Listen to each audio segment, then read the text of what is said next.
What's up, YouTube? Welcome to part 29. 28 was a real doozy, huh? I hope you enjoyed the analysis that came along with it. I certainly enjoyed bringing what I had to that. It was pretty wild. We are going to see where this goes tonight. And while we do, make sure you leave a thumbs up on the stream. Check all the links down in the description. Consider becoming a Fourth Wall member. Leave a comment. All that fun stuff. I also have a bunch of stream safe, DMCA free music that you can listen to on various streaming services if you search for DrMick. It's all pretty chill. And I would love to see you live here sometime. So come pop by Twitch sometime. I would love to say hi. But good stuff incoming. We'll see what we got. I can't even begin to try to guess what's going to happen, which is great. Prophecy holds that Galahorn is the herald of Ragnarok. Whatever it does. I read about it in Odin's library. Supposedly it... Hold it, Atreus. We will discuss in private. Ooh.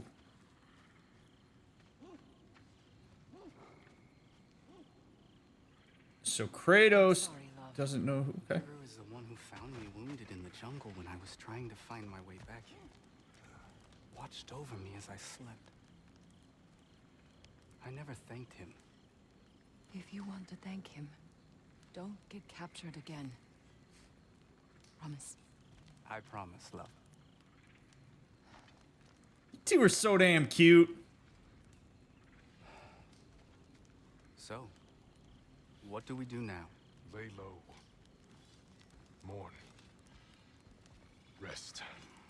And then we continue the fight.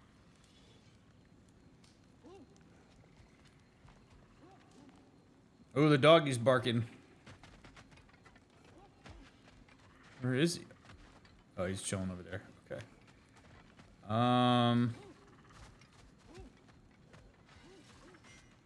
Heimdall is dead.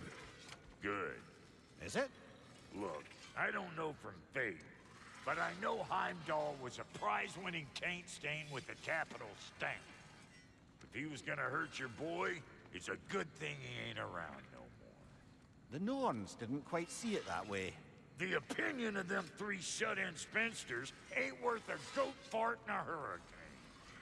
You did what you did. No need to fret about it.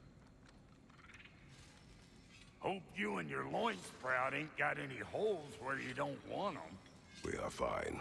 Oh, honey, you don't have to worry about him. Gave him a once-over just as soon as Freyr was patched up and on his way. Did you now? Also, the words loin sprout, golden, but wow, Lunda. I know. Don't you like tall, pale, and handsome, huh? Don't hurry on my account. Lunda.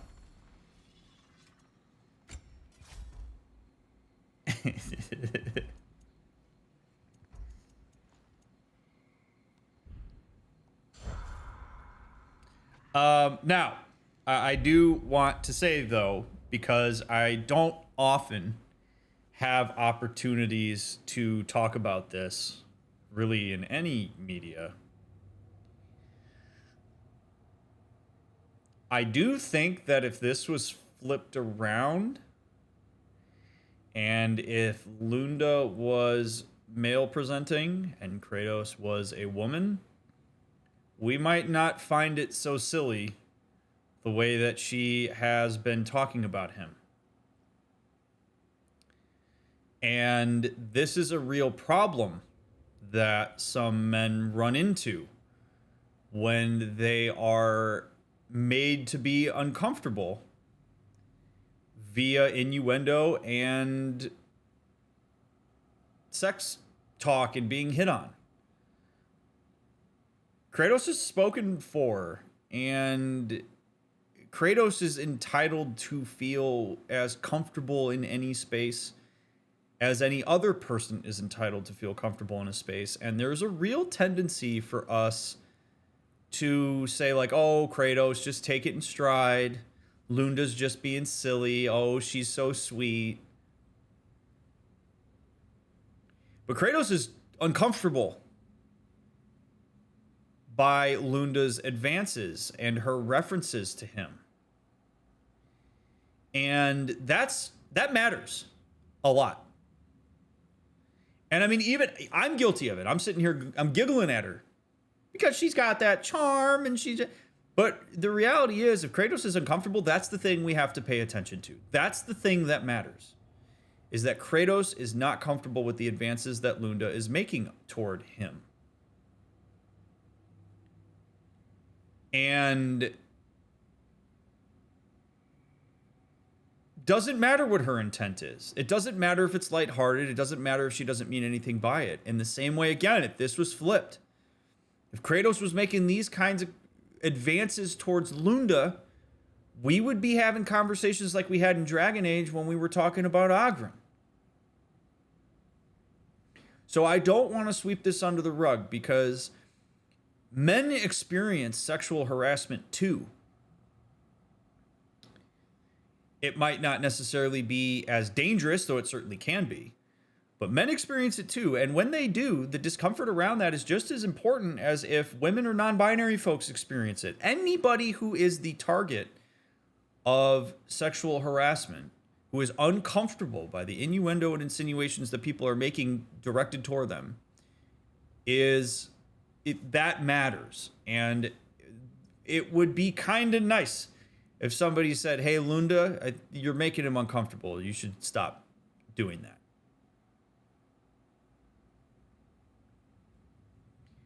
So these conversations get sticky because sometimes we get into this tendency to like compare and be like, well, it's worse for women because men are more dangerous to women or whatever. And while those things are true, it's not a competition. Harassment is harassment. Discomfort is discomfort. Impact is impact. And as soon as somebody becomes uncomfortable by advances that insinuate anything about your physical prowess or your sexual capacity or whatnot, it should be treated exactly the same across the board, which is to not have tolerance for it. Because laughing about it, taking it in stride, focusing on intent is the thing that leads to real harm, because we start to ignore real issues and we don't hold people accountable to staying in their lane. It's one thing to, if Lunda is actually interested in Kratos and wants to make an advance on him to see if he's interested, she could certainly make that known. She could certainly say, like, hey, Kratos, like, are you in the market? She could do that. That's different than what she's doing here. What she's doing here is it's not like in a certain direction, and it's not clear. And so it's this like reference to his physical stature and the fact that she looked him up and down. If that means that Kratos is now uncomfortable in her presence because he doesn't know how she's looking him up and down or what she's seeing, or like, what does this mean for me with her now because of this? It's a terrible feeling. So that's why it's important for us to talk about here. And I think I've made my point on this. So if you see this kind of behavior in any kind of direction, gender to whatever gender, call it out if you don't compromise the person who's the victim of it in doing so. And read feedback. If people show that they're uncomfortable by stuff you're doing, you should probably stop doing it.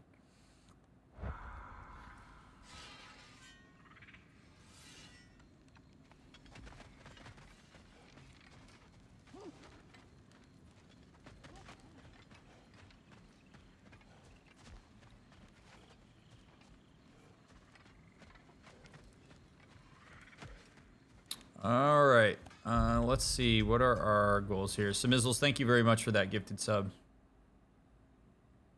Oh, shit. Sadie, did I miss? Oh, thank you, Samizzles. Sniped. All right. Treasure maps, labors, favors, artifacts.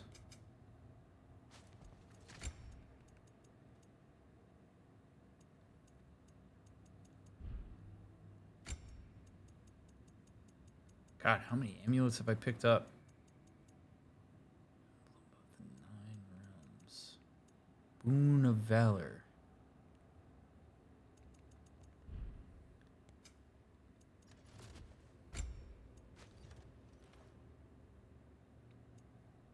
Distort space and time by creating a realm shift. That sounds cool.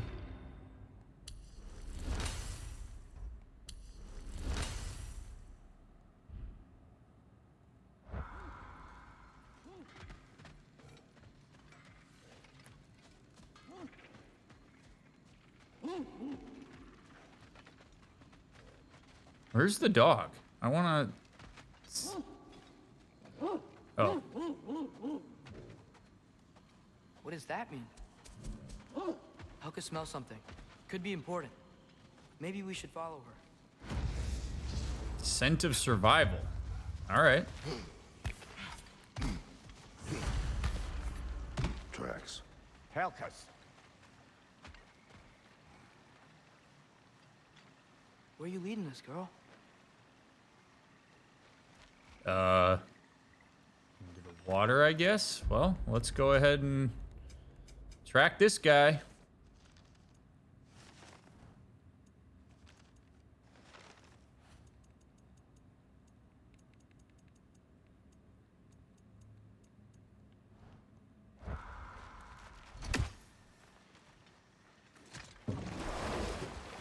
So, what do you want to do now? We don't have to go straight home, do we? Nope. We're going to find the doggo. Look! Tracks from the olfactorily gifted hound. Seems we're on the right path. Oh boy. They're like on the walls and shit. Oh, there he is. Hey, girl, Or there we're she here. is. Let's go. Guess we should follow her.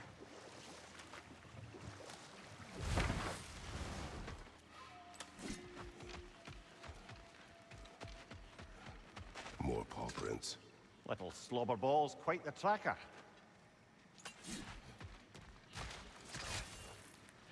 Let's go. Follow the doggy.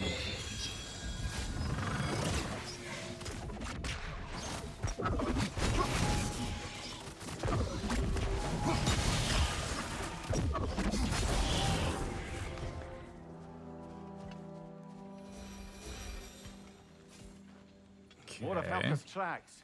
I dare say she's got as skilled a nose for hunting as you, brother. Hers is superior. The eyes can lie. The nose cannot. Does that make you wish you could turn into an animal every once in a while? No. And there she goes.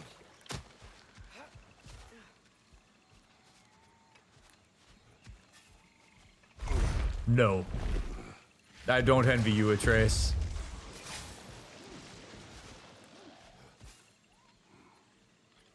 Looks like we're on Helka's trail.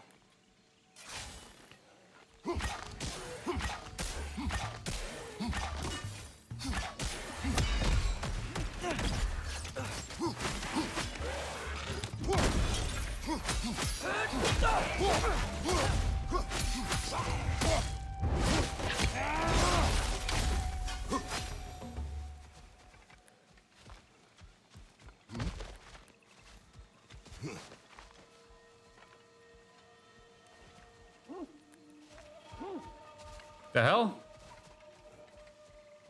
Oh, do I gotta make it daytime? I do.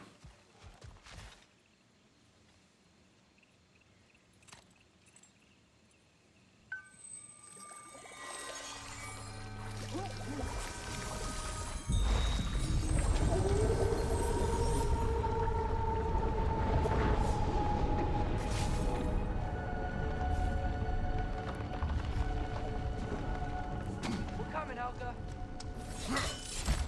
Can't be far now. Well, it could.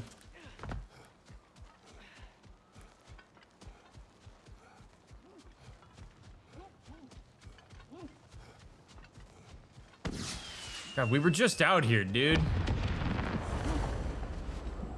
Flare, that's gotta be Birger. She wants us to rescue him. Whoa! You can head back now, Helka. I'll take it from here. Take the boat, baby.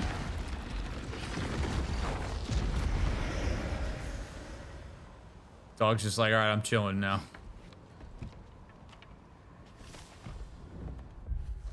Helka is a hound of unusual girth who was kept by the allies of Freyr's camp. Her tracking skills are impressive. Birgir survives to return home from his fall into the jungle. He will have the dog to thank for his life. Hell yeah. What's up, Atreus? How you doing, buddy? Doing okay? You hanging in there?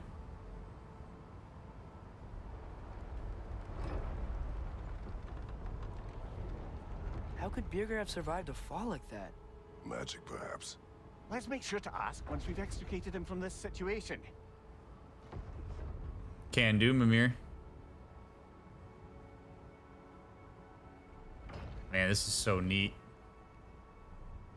The clouds are so beautiful. Should be easy to find Birgir from up here. Why'd everyone sound so scared at this place? On that note, Dragon!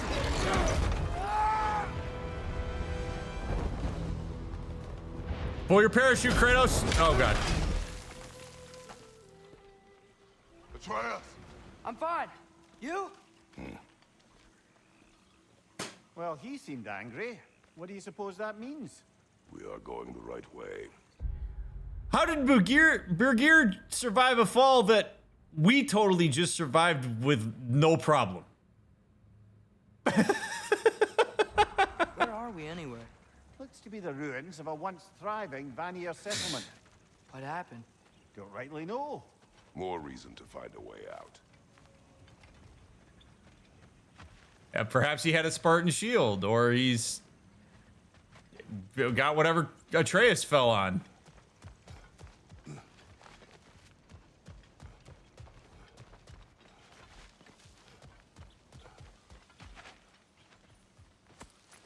Good to know there's still hack silver over here. Your hack silver's good no matter what time.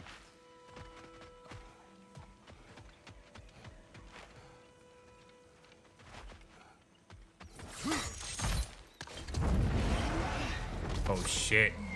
I bet we're gonna have to fight that. That signal. Birgir's alive.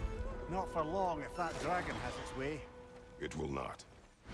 Yeah! Come see it. A lightning bolt. Except it's frozen? Like the one made in my fight with Thor. But why would there be one just like it here in Vanaheim? Why don't we ask more rhetorical questions as a means to explore critical thought around the matter?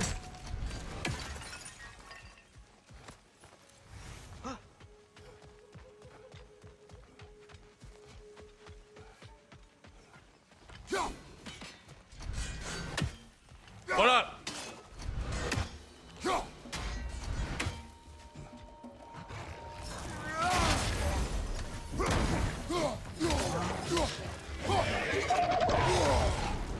The dragon's back, and it's angry. Dragon's a little bitch.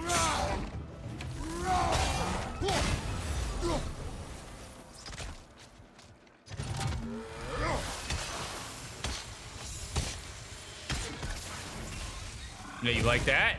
You like that? You like that? Bonk. 1, 2, 3, 4, 5, 6. Pow, pow, pow, pow, pow, pow. See you later. Flying away. Strike and retreat tactics. Smart. Yeah, admire that. Doesn't like us invading its territory. Fusora! Remember your training, Atreus.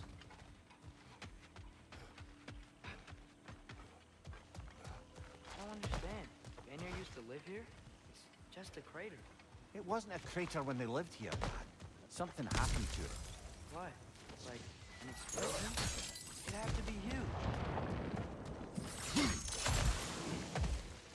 No doubt about it.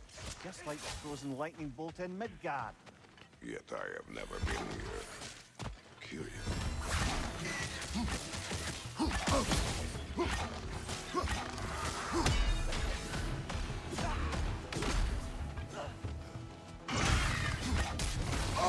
Ugh.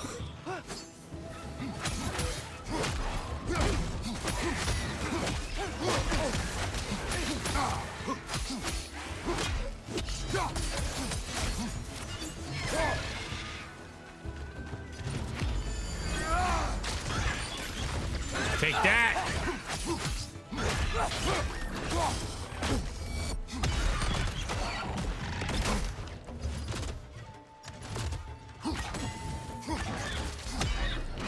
Oh shit! Whoa! Atreus, help me out, brother.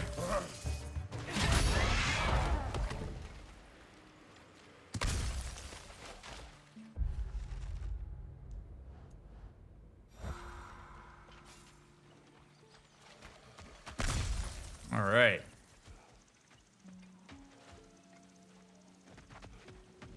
We're just gonna kill the dragon's babies, I guess. Something is wrong with this kill. Dragons do not leave marks like these. We've seen those marks before in the Valendar mines. Remember?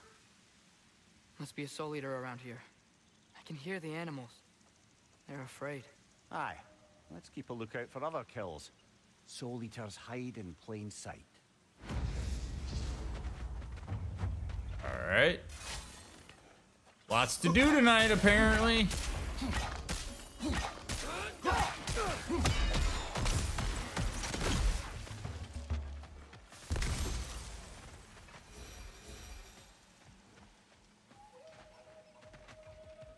Need to get over to that thing.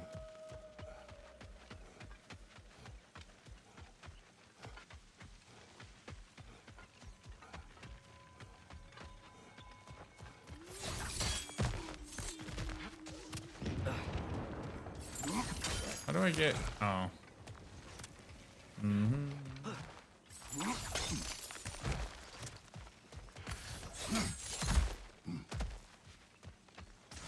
see an altar up there. If we can reach it, we can change the time of day. Yep. We sure can. Just gotta figure out how to get over there, bud. Another one. Another kill. It's a sign we're on the right trail. We're getting close. I remember last time it looked just like a pile of rocks at first. Indeed. Oh boy. All right. I hear you. I hear you.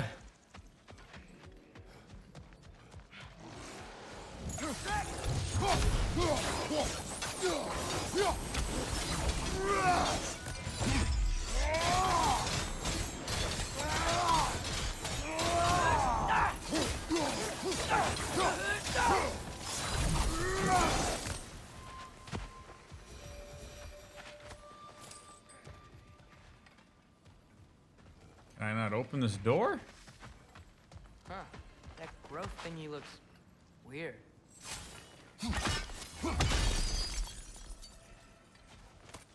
Ah, isn't that interesting? What is it? Haven't a clue. Hence the interest. Still, crystals are valuable. Perhaps we'll find a use for it. Spider, tell me the way.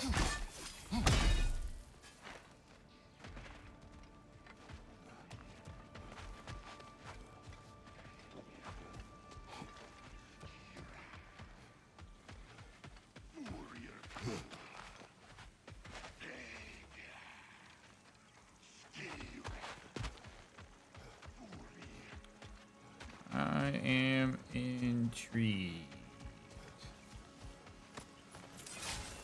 Of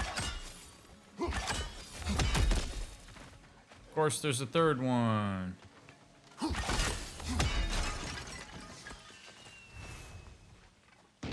He's firing flare after flare after flare.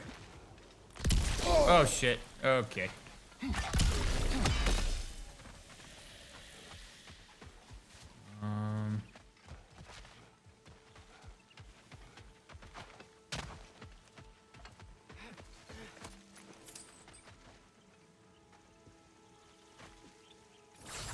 Let's go. I got a feeling there's some.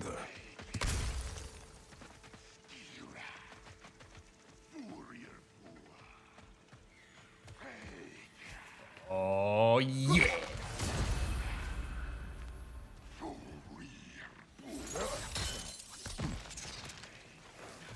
these things? Oh shit.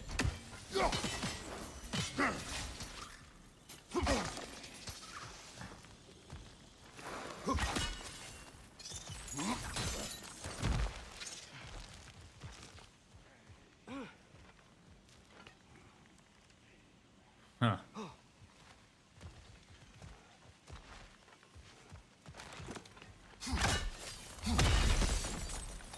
This area is huge for being a side quest spot.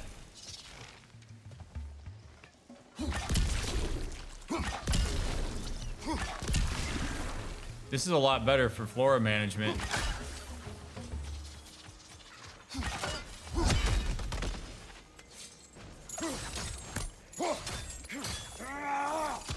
Boom.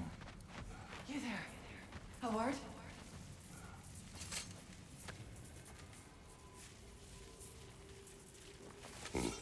Speak.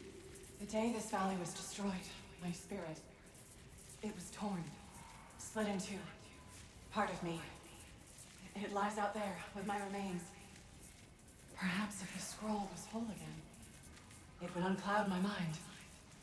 I could find peace. What do you want, Spirit? The scroll. There was a message I must deliver. The Aesir and Thor, I must remember. The message must be delivered. It was important. My commander is waiting on my word. He's been waiting a while then. Tell us, what is the last thing you remember? I was seeing red. With anger. At the Aesir. And there were these red trees. Please, help me regain my memory. Then I can tell you what I know of that day. This Damn. Spectre may be able to tell us what happened in this valley, brother. If the Leviathan froze that lightning, do you think Mother was, you know, here? It means nothing. We do not know that Faye was here. True, but that frozen bolt tells an unfinished story. If we want to know what really happened here, we need to know what that spirit remembers. Then we go.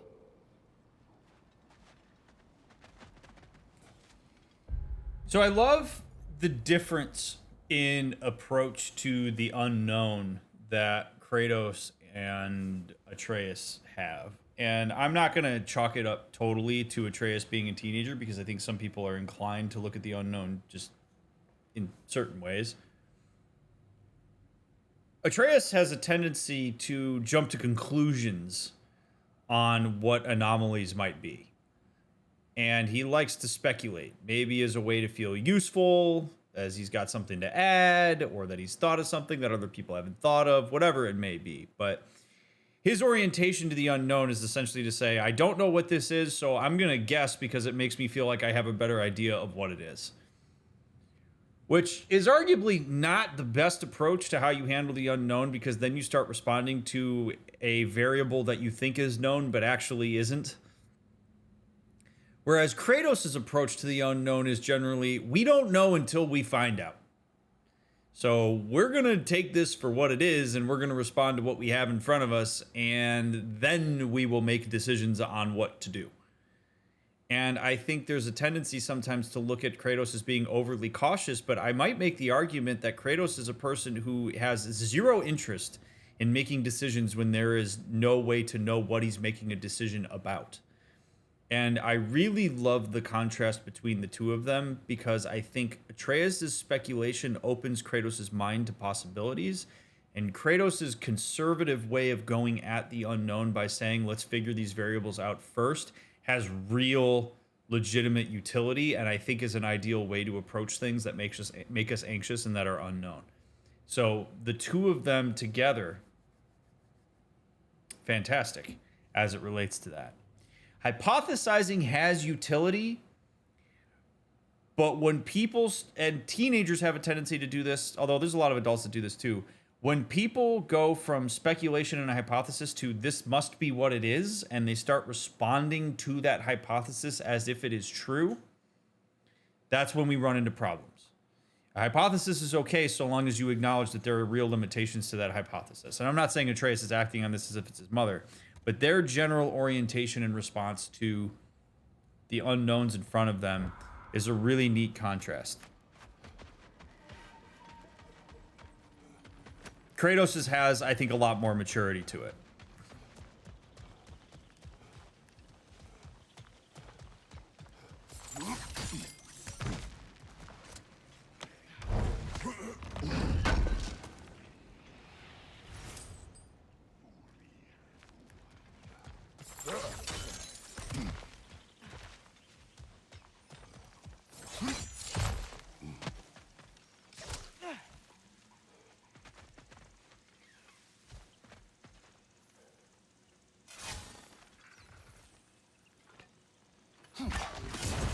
Niflheim just got a new guest. Sure did. Wow, we only have 13 left to hit.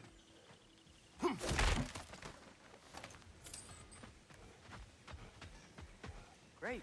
Now we can move the sun and moon. What up, Brock?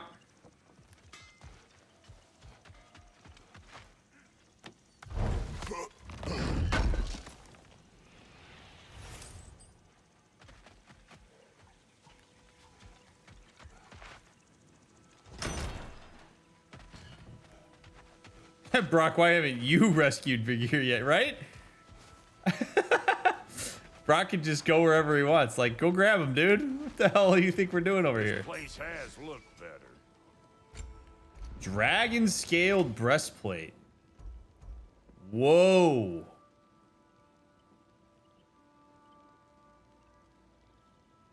Look at all that strength.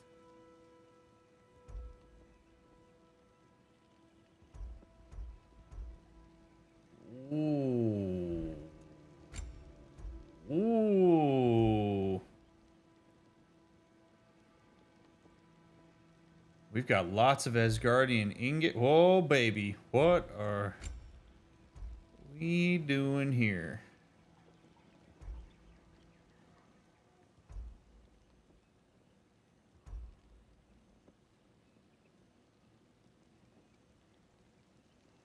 Okay. I'm definitely inclined to make this.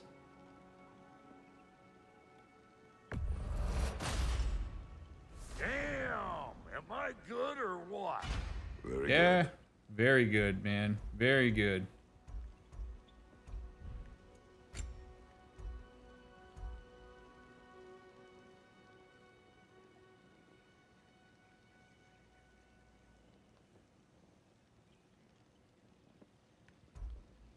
I don't know that I increases.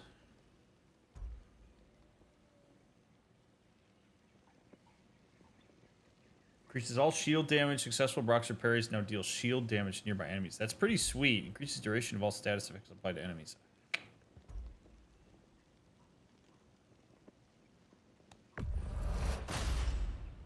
You won't get so much as a paper cut in that.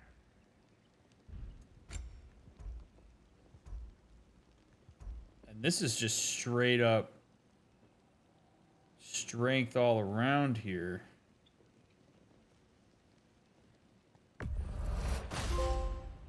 That'll keep your bits in all the right places.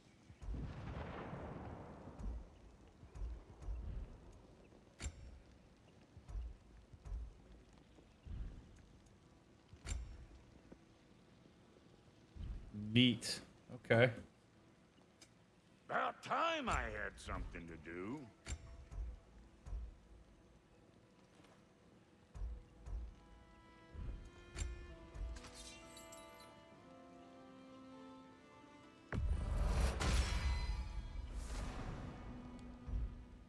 All right, we're doing some real... Oh, I probably should have upgraded this. Oh, well. All right, good stuff. And the kid? Kids all fully upload or What are you upgraded. looking for? All right, Now thanks, don't Brock. go get yourself killed. Hear me? Dude, dragon armor, let's go.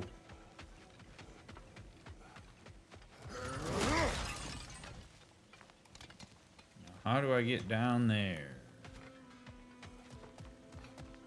I also don't know. I want to go explore just a little bit more before we go and turn this to night. I'm gonna go see if there's anything we might have missed. The dragon's here. What's up? Another. What? Close. One lock loose. I'll be ready. It's leaving. Yep, see you later. Another one of those mysterious crystals. Maybe Brock would know what to do with it.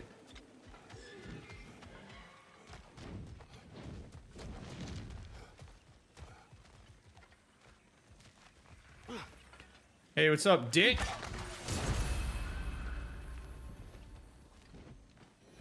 Ooh, what's that over there?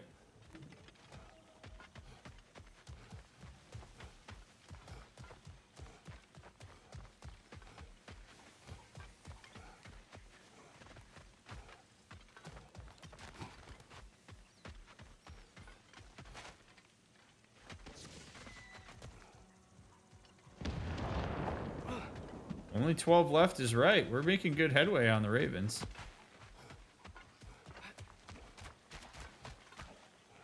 This area is pretty neat.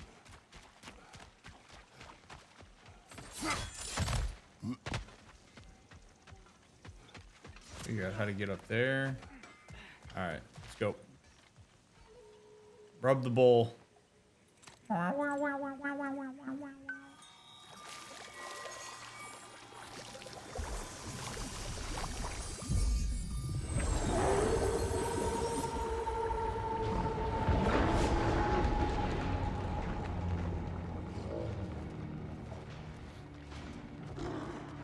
Uh-oh.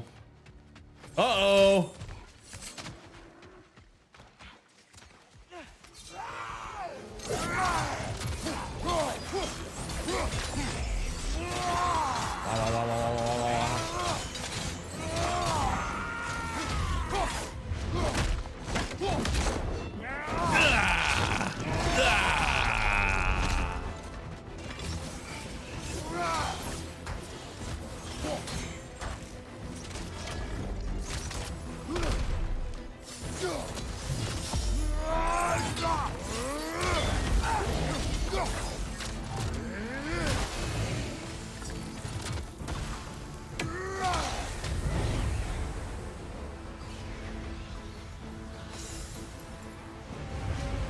Steel yourself.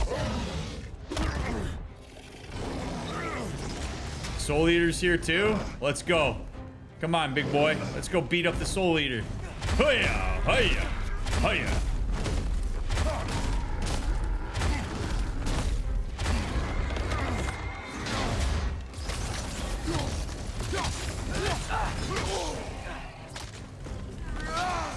Nope. There we go. Are you dead? You good? Alright. No, that's not what I wanted to do.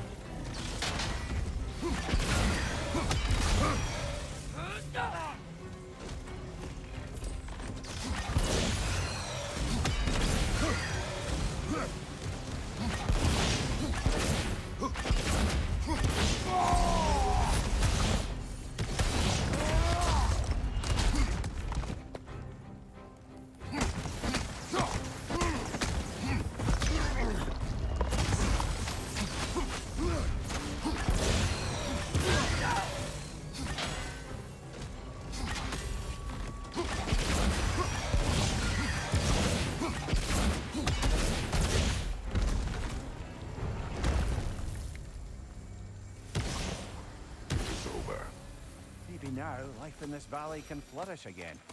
I'm sure Anvari would be happy we killed another one at least. And Vari, the dwarf who put his soul into a ring. That's right. He created the Soul Eaters. Whatever happened to the annoying bugger anyway? I lent him to Sindri and he said he lost him. Uh-huh. Lost him.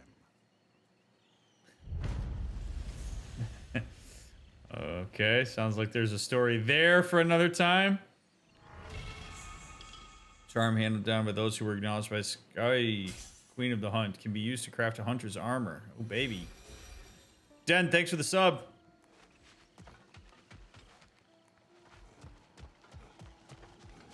What weapon do you like using the most? The blades.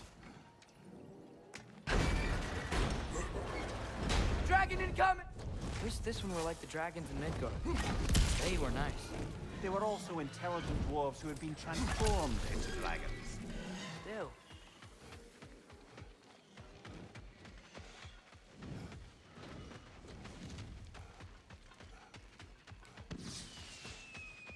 Man, I was not expecting this big, gigantic area tonight. I really wasn't. This is cool.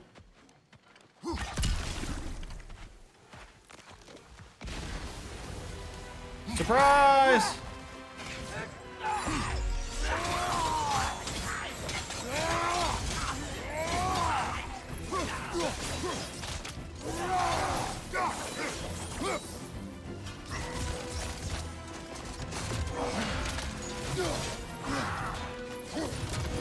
Oops.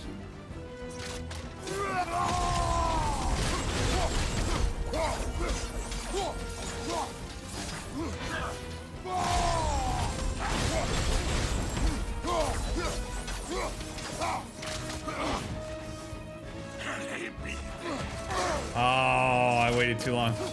Probably did it too quick.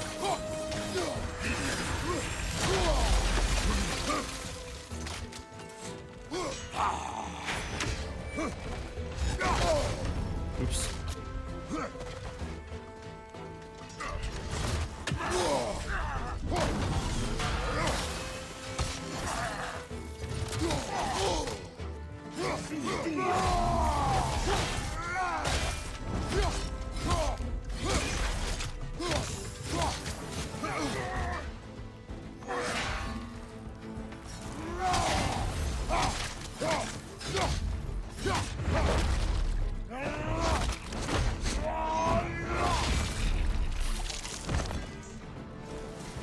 Was that about?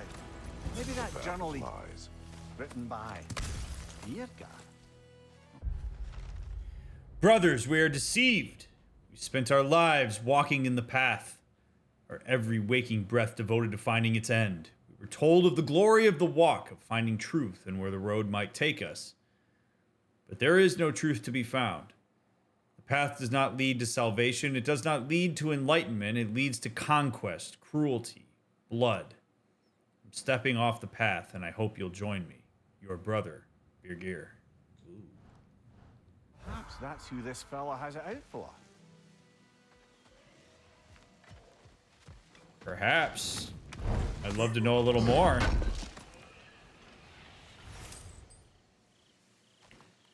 More Asgardian ingots is a welcome thing.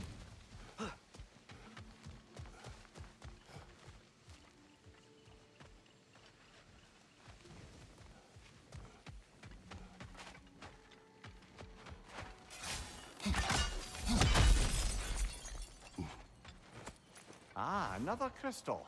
Best hold on to it until we can figure out what to do with it. Yes, indeed.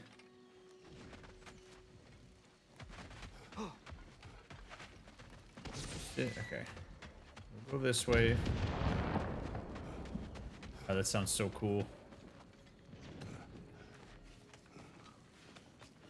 Oh, my legs just fell asleep.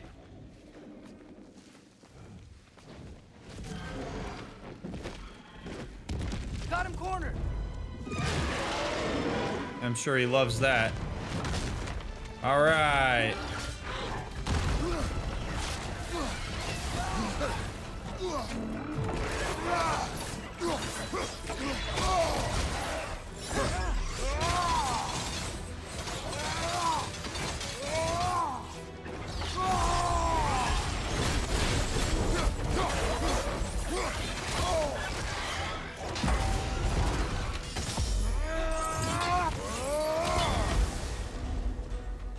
Where did it go? Whoa! Daenerys, it's fine. Daenerys, you don't have to do this. You don't have to do this, Daenerys. Don't ruin season 8. Don't do it.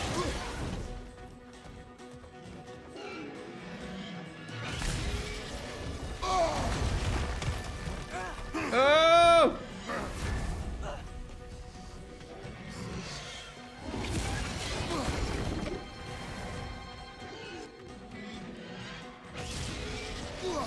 Holy shit. All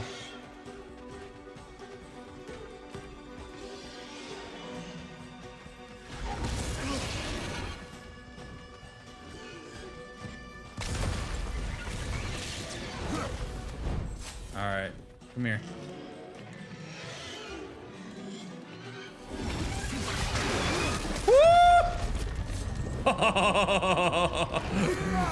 That was awesome. Oh, that was so cool.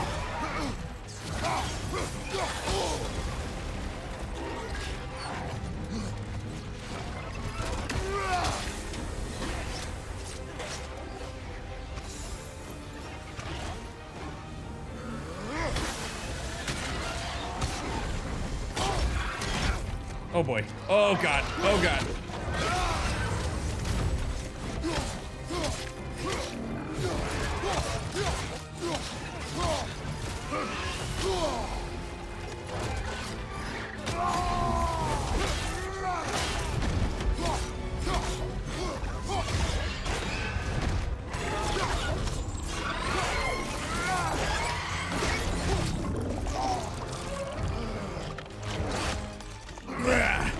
Shut your mouth.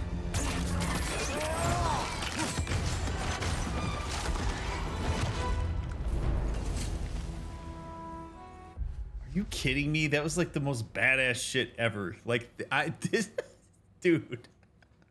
This game makes me feel like a goddamn god of war. It does. Good thing they called it that. During our rescue of our ally, Birgir, we encroached upon this creature's territory. I understand the need to protect the land one calls home, but if someone were to pass through my land peacefully on a mission to save a comrade, I would not launch an aerial attack at them unprompted. Oh, good to know, Kratos.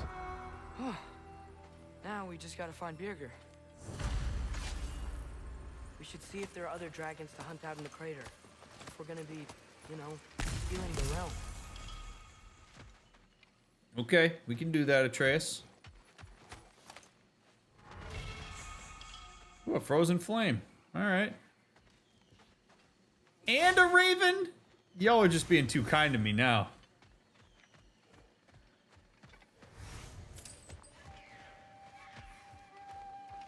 Where's this little dickwad at?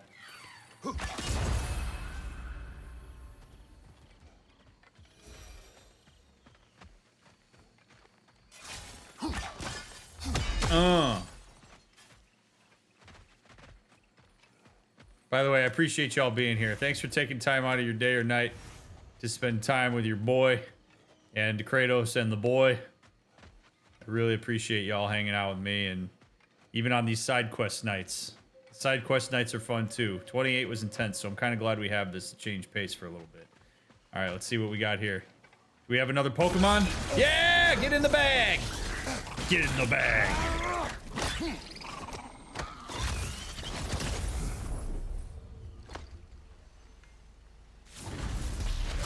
Got it. I'm back. Don't mind me. I know you don't want me around. I did not say that. You don't need to. The boss sends me out the most often, and I know why. I'm unbearable. That's why you hate me. You are not my enemy. You are irrelevant. A stranger. So, you don't despise me? I do not feel one way or the other. That's honestly kind of a relief. I mean, yeah, you're a stranger to me too. Why should I care what you think? Now you understand. Fantastic, Master Kratos. I'm glad to know we do not care about each other. Get bent! I don't know if that was necessarily the best lesson, but what do I know?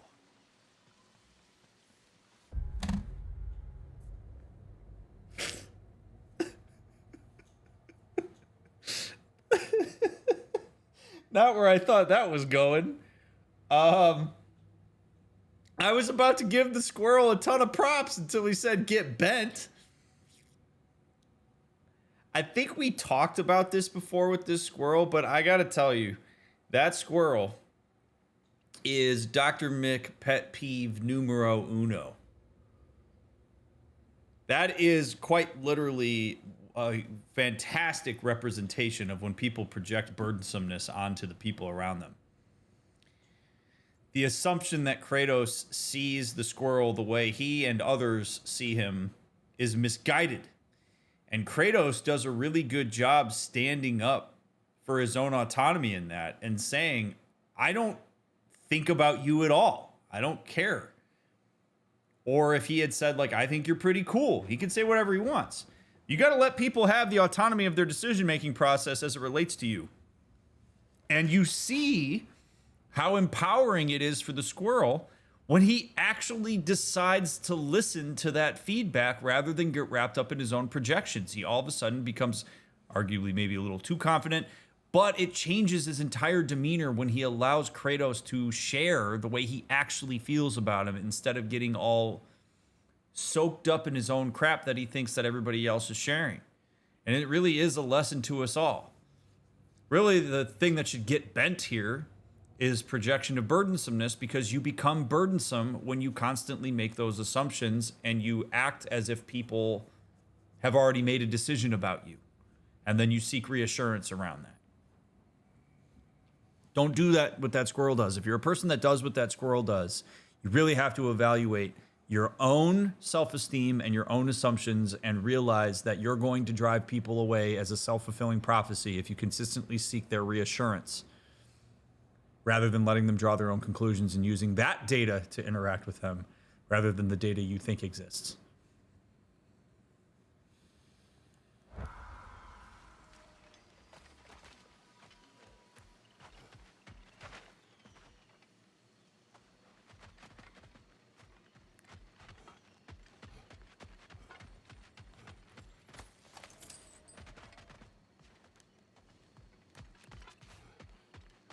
I'm telling y'all, your interpersonal relationships will go so much better and have so much higher quality if you focus more on how you show up and allowing people to make decisions about what they think about you instead of making those decisions for them.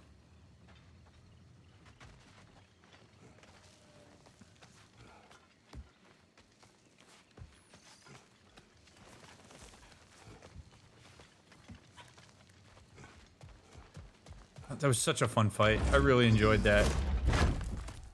Chucking that spear at it while it's flying and knocking it down on the ground. Like, come on. Over here. What's up, brother? Many thanks. No, thank you. You saved us back on the boat. Right, Father? It was foolish and appreciated. There's a mystic gateway nearby, but I have no stone for it. That was awesome. That was awesome. This is really how you know that Atreus and Kratos' relationship is coming into its own.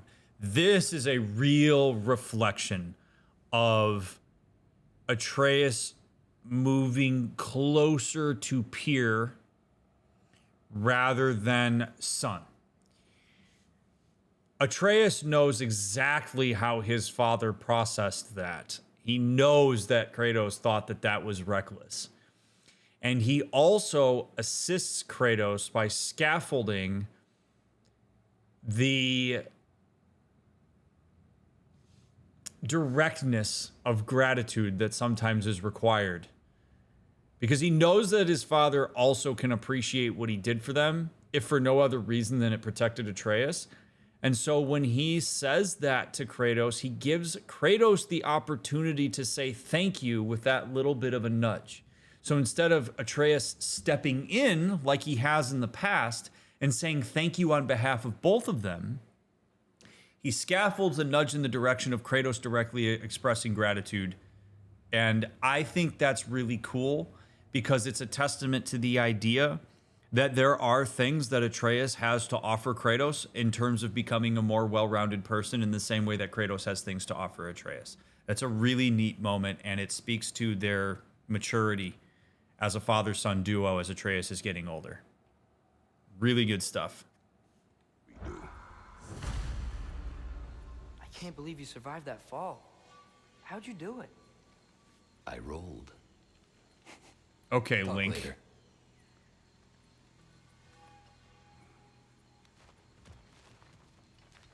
I learned it from playing Ocarina of Time.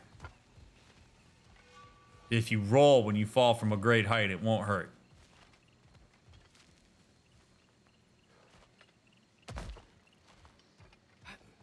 What's this thing? Big man, boss needs your help coaxing this stag back to the world tree. The boss needs your help, mind you. Not me, I'm doing great. Got a belly full of stag feed, living life, but yeah, talk to him back at the round between rounds when you got a moment.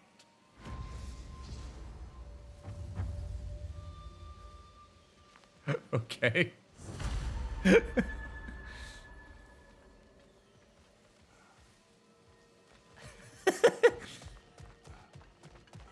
Rosie D did such a good job with that character. Big shout out to him.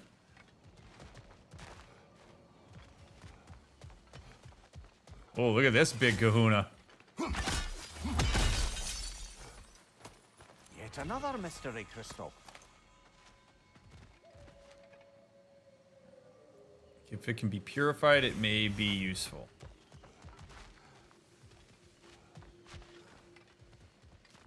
Well, we're going to explore this a little bit more before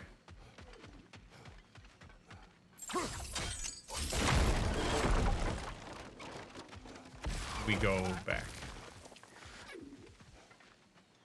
Oh, you stupid thing.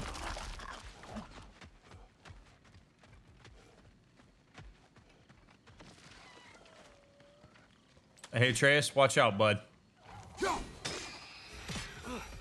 Daddy's got to kill a lizard.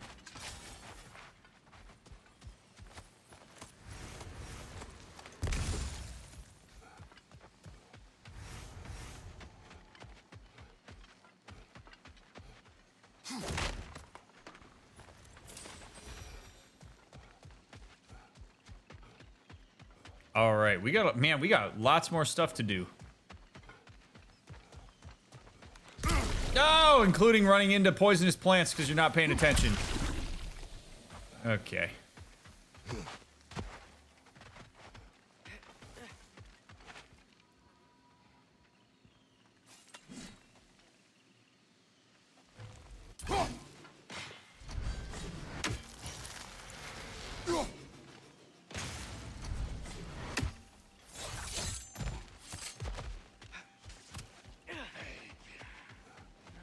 While that Feather Barrier's still up.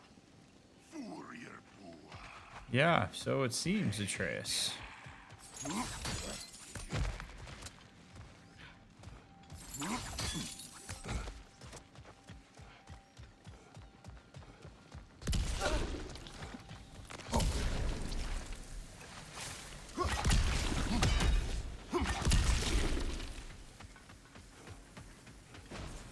My message. Have you found it? No. I'm gonna ignore you.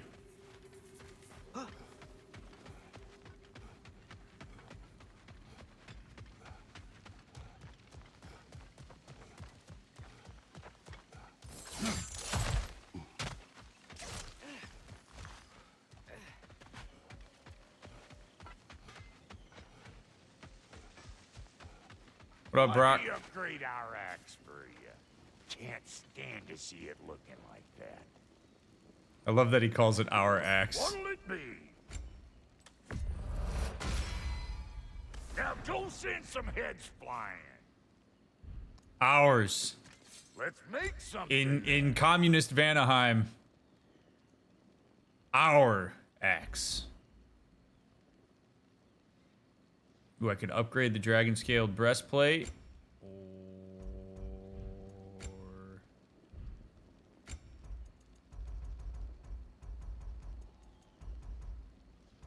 Hunter's belt.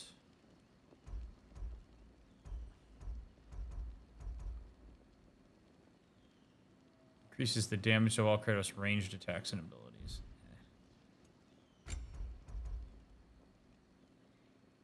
Nope. All right, I guess we'll upgrade this. Damn, am I good or what? Need something special? Yeah, you're good. You're good.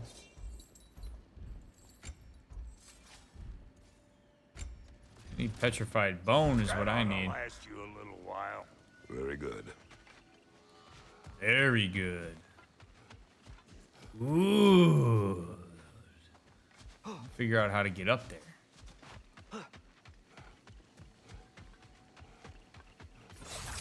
Backtrack a little bit here.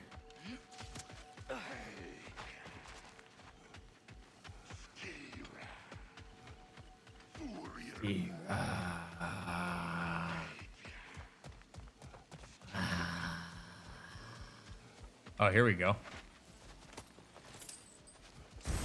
Let's use this new axe. Oh!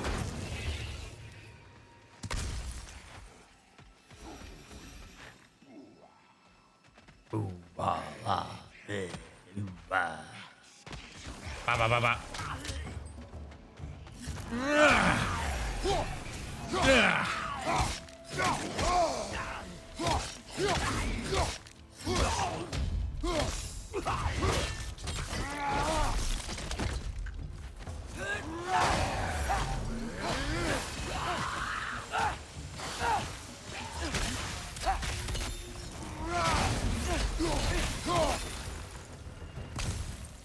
Wrecked.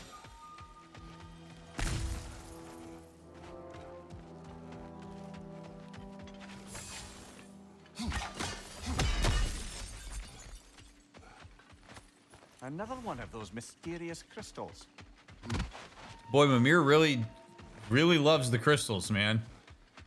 He's like prepared to comment every single time we find one.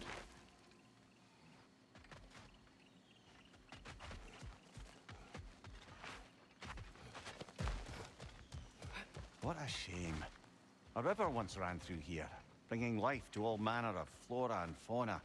What became of the river? Odin had something to do with it, didn't he? Aye. Dammed it up. Why bother fighting the enemy if you can just get rid of their water source? A drought, and now dragons. This place has really seen better days.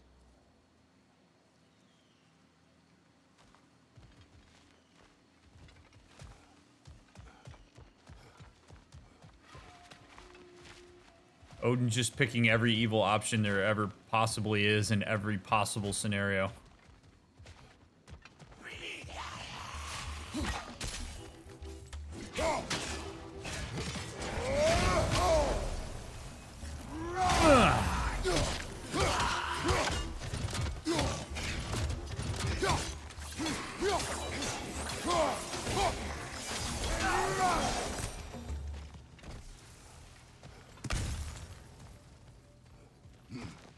Okay.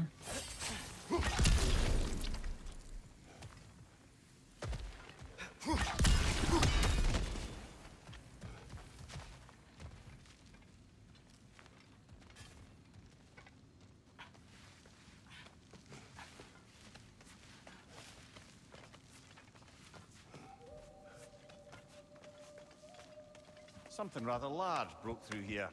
Stay alert. Everybody stay alert!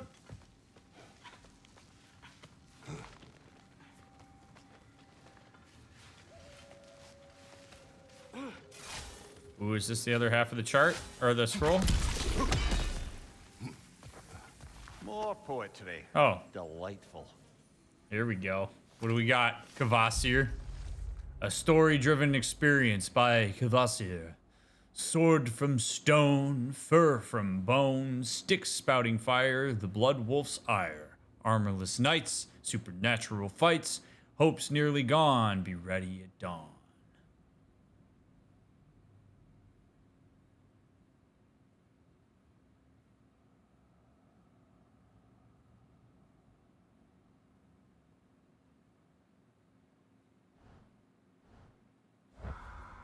I'm gonna have to think on that one.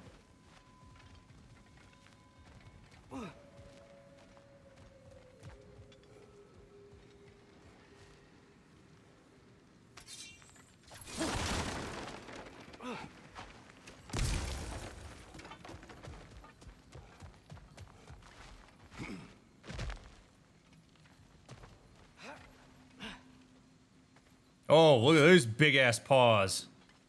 Drake tracks. We're headed the right way. Inasmuch as hurtling headlong into a ravenous beast's maw could be considered the right way. Love the word inasmuch.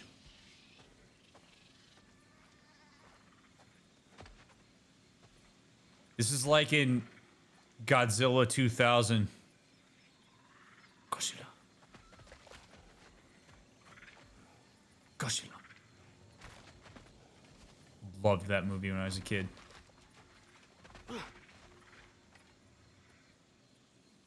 Whatever's making these footprints, it knocked over those trees like they were twigs. Be careful. I am always careful. Ha! Oh, bloody hell. You're serious. Uh-oh. Uh-oh. Volker! We can't get through with that bastard trying to bludgeon us. Then we must get closer. Ah! Bloody thing can't be harmed. Something must be casting a spell on it. Stupid ass thing. Damn it.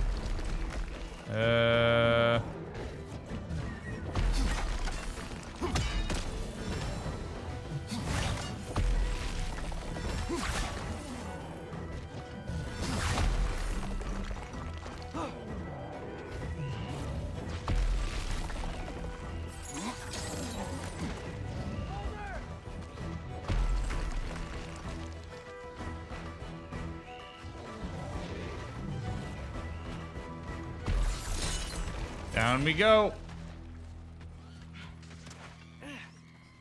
Don't worry, little guy. I'm not gonna hurt you. Ah!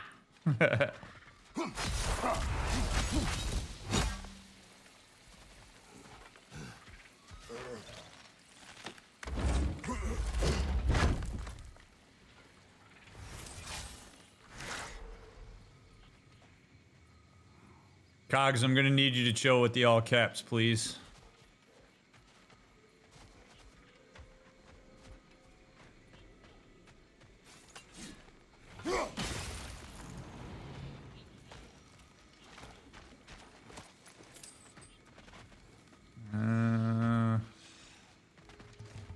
Oh boy. Howdy, folks.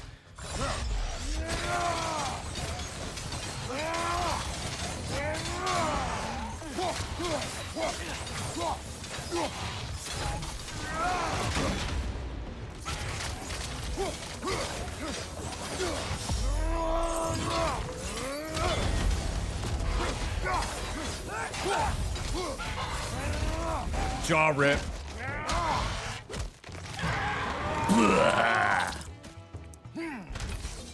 That's what I'll do to you too.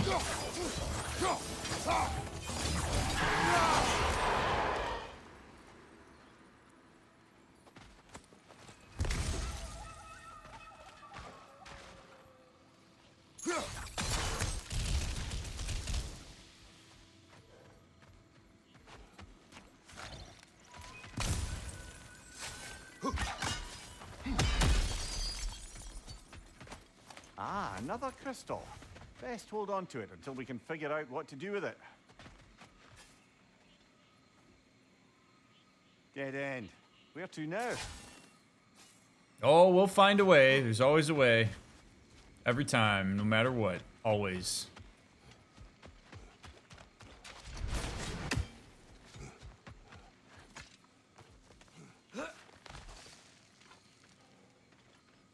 Because we're in a video game, Mimir.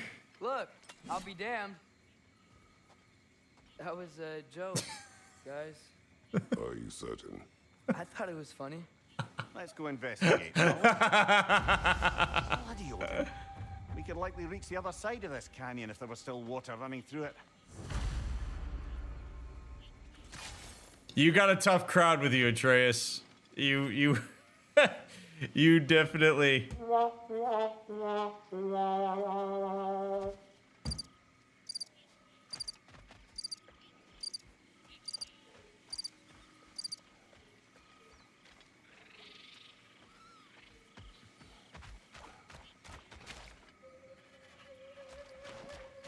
I don't know. The lunch joke was still the best, man. That one was fantastic.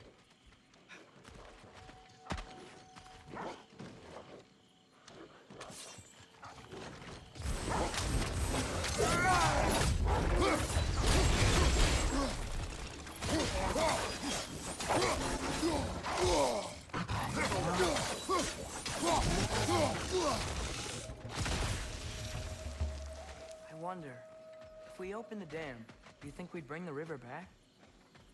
If there's water on the other side. I wonder what's in there.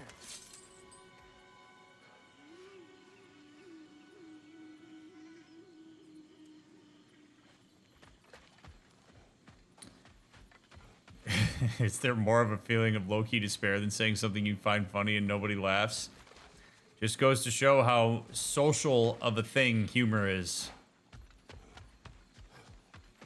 It can be quite isolating to be the only person that finds something funny. And by the way, just because if you find something funny, it means it's funny. You don't need social confirmation on hilarity to determine whether you think something is funny.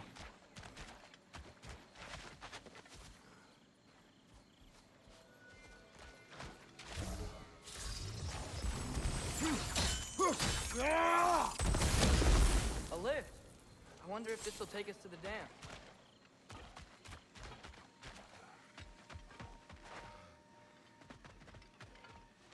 Look, another one of those day-night altars.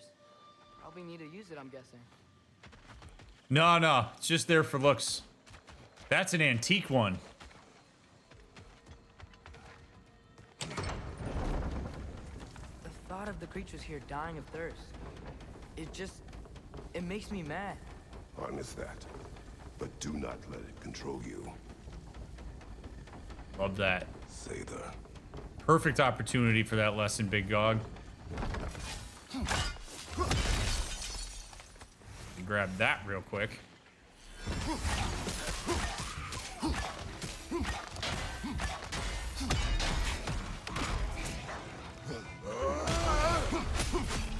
Skewered. Ugh. Come here. See ya. What were those say they're doing here? Some Vanir turned to dark magic to defend themselves from the Aesir. There were consequences. That's a bummer.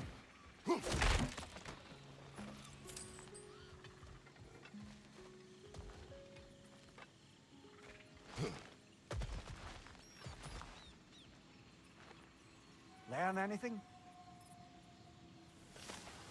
Unforgiven.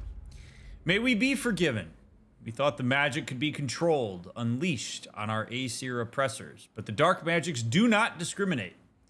We've hurt those we love. We can feel our minds unraveling. If you read this and we still draw breath, end it for all our sakes. Some real doom and gloom.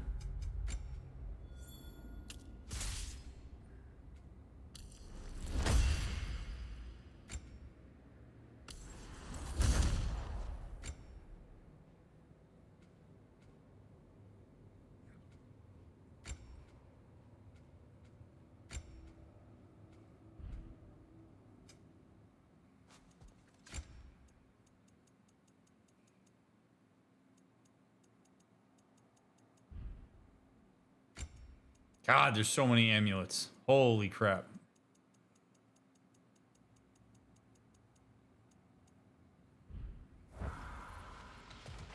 All right. Where's the door? Shouldn't there be a way inside?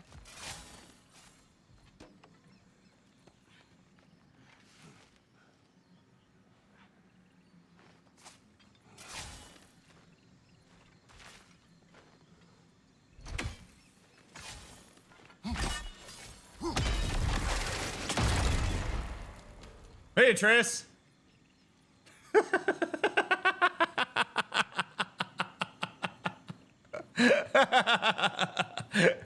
What are you doing in there, big guy? Huh? All right, rock and stone. Oh, man.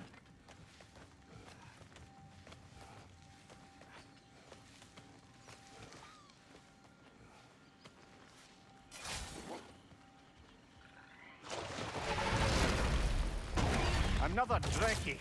It'll eat its way through everything here. Let's track it down. There's just so much to do. Healing everything. Sure is.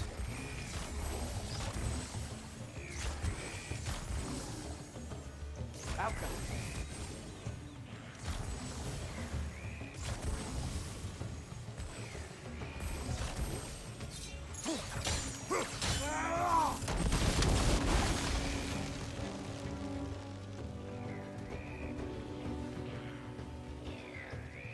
Well, this is not gonna be fun. Yeah, go ahead, Atreus, dude.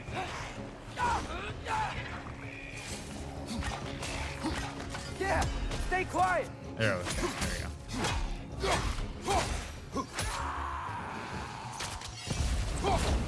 One more to go.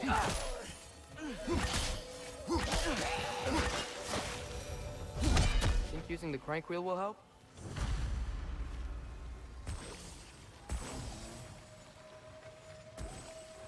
Probably. Alright, first let's do this. Wait! I have a story to tell.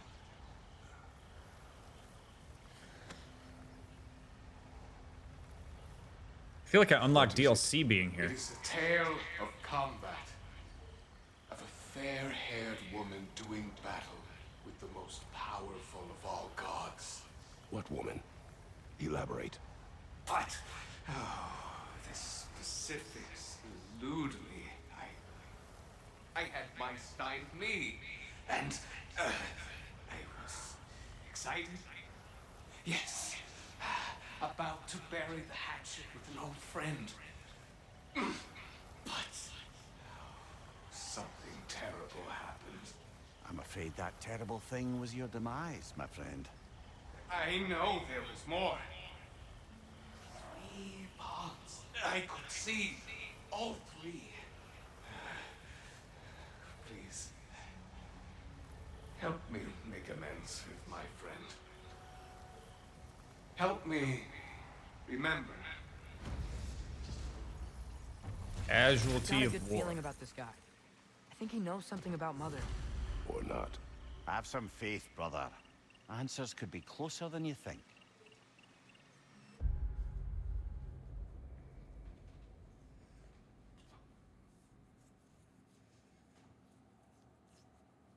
A consistent pattern with Kratos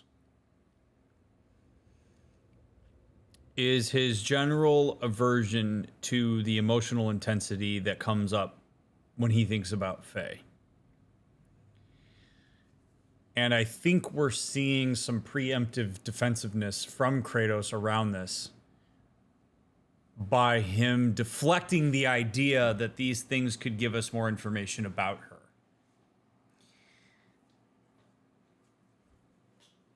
Kratos doesn't handle vulnerable pain very well. He handles physical pain fine. Like, vulnerable emotional pain is a bit of a struggle, and it can be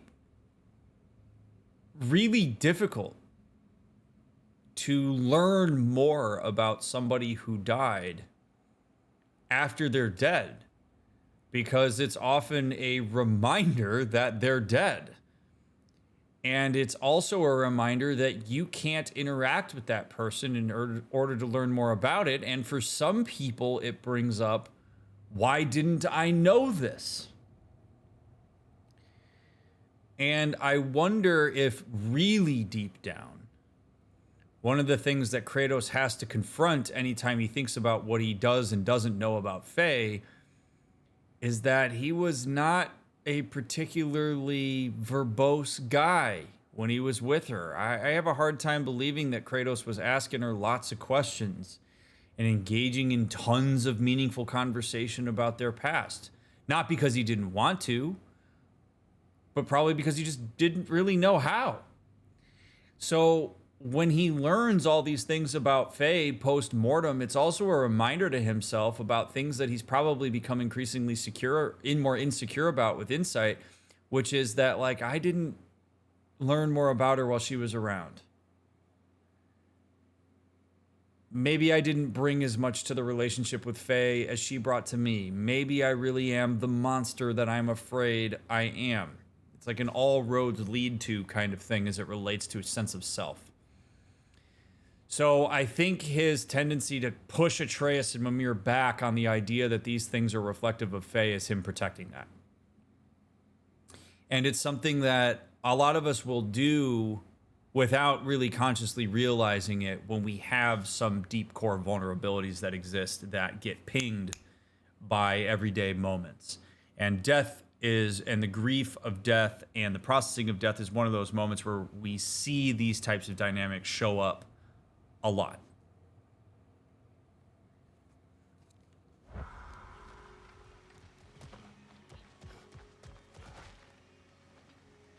All right, let's see what this does. Ah, there's still a blockage further up there. Yeah, that's what my doctor said the other day. Never mind. Okay.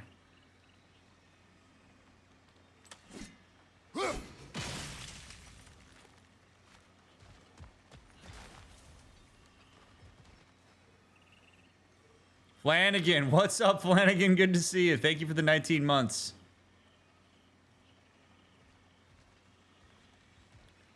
How would somebody go about having less of a hang-up with the idea of finding out more about a dead relative?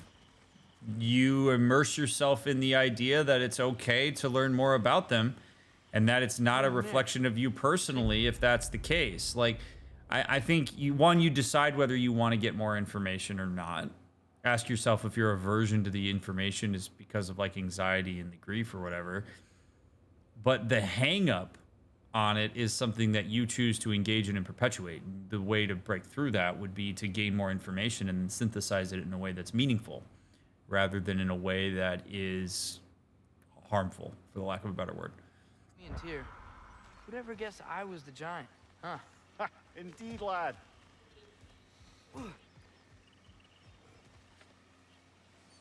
It's good to laugh again. Doesn't seem like we can cross. Not yet, anyhow. This is actually kind of interesting because I don't fully understand.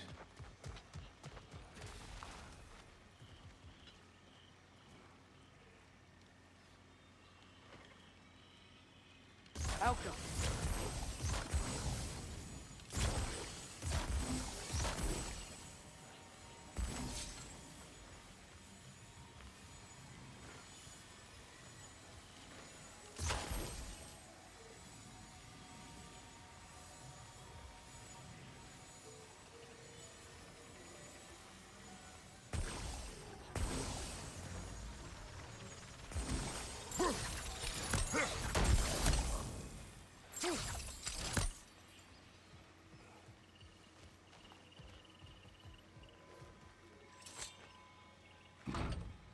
Ah, there's still a blockage further up there.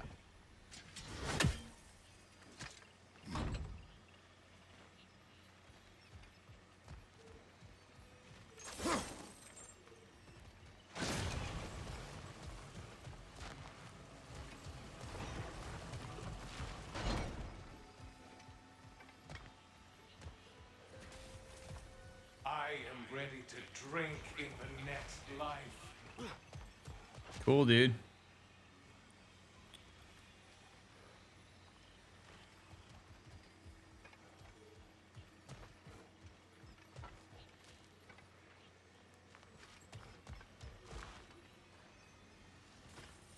Outcome.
Huh.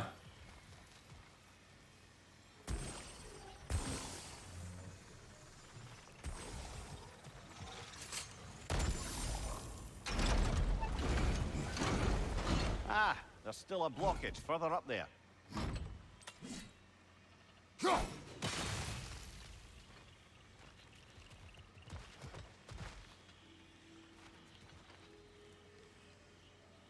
Helka!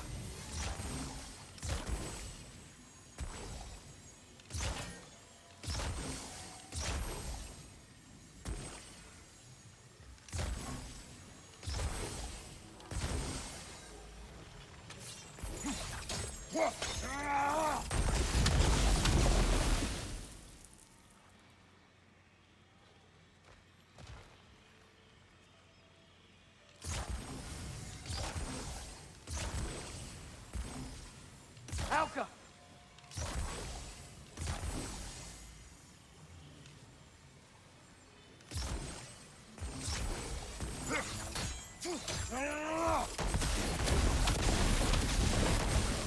Surely that's unjammed the wheel.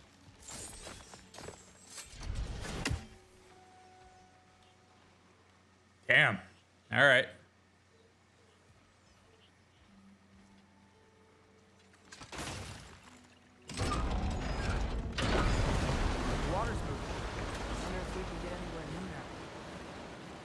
I'm sure we can, Atreus. Tell me. Sure we can. Body and the other half of my side.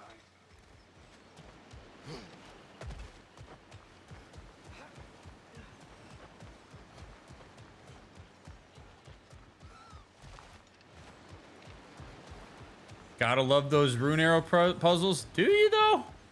Do you gotta? The water level's up. I think we can go across now. Well, yes and no, Atreus.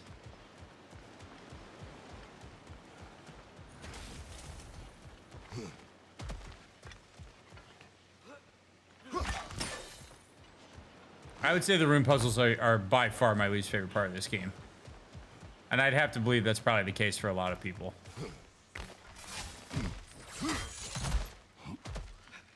All right. Look at how cute these little guys are. Look at that guy. He's just chilling. Sony Santa Monica's like, let's make the cutest shit we possibly can.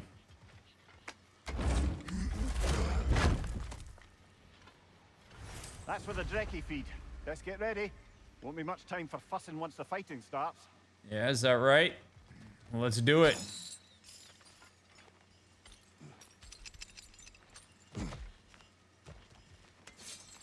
Ready yourselves. I got you! Bloody luck. Another one.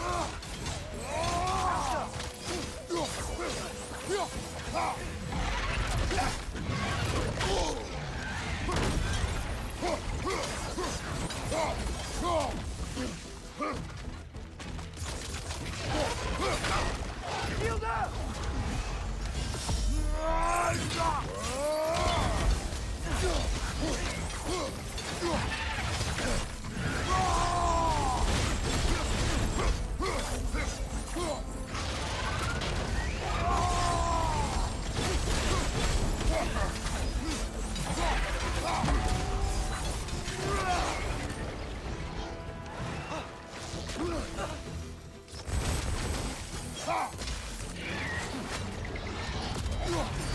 No. God damn it.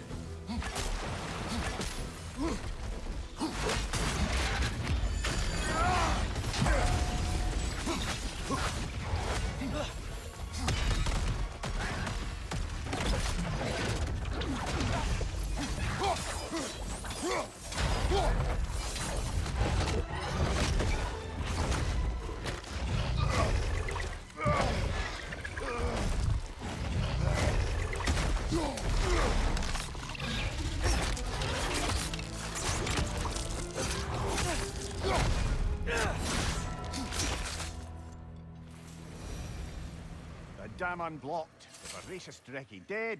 I'd say this jungle is well on its way back to its original glory. Yeah. All right.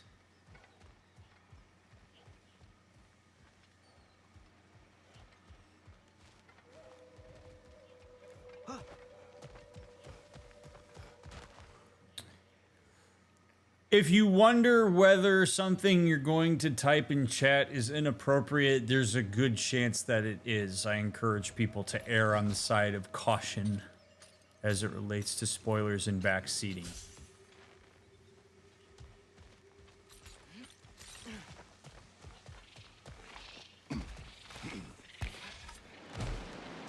Let's get the hell out of here.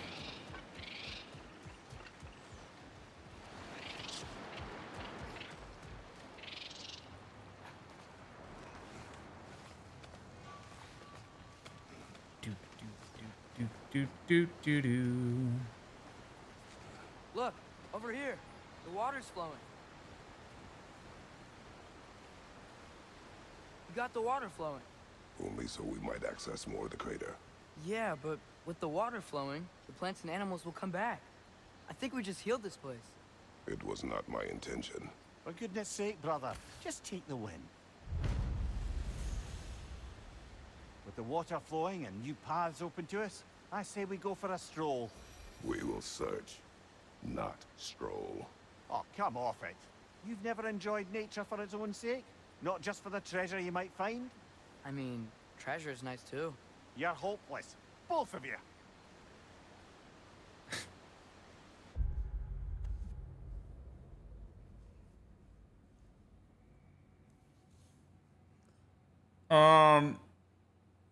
There's a lot of complexity here.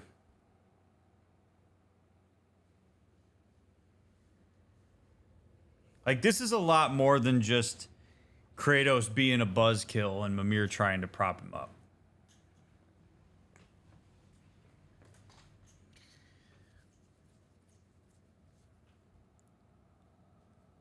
Ever since Kratos killed Heimdall, I mean, long before it, but especially now that Heimdall's dead,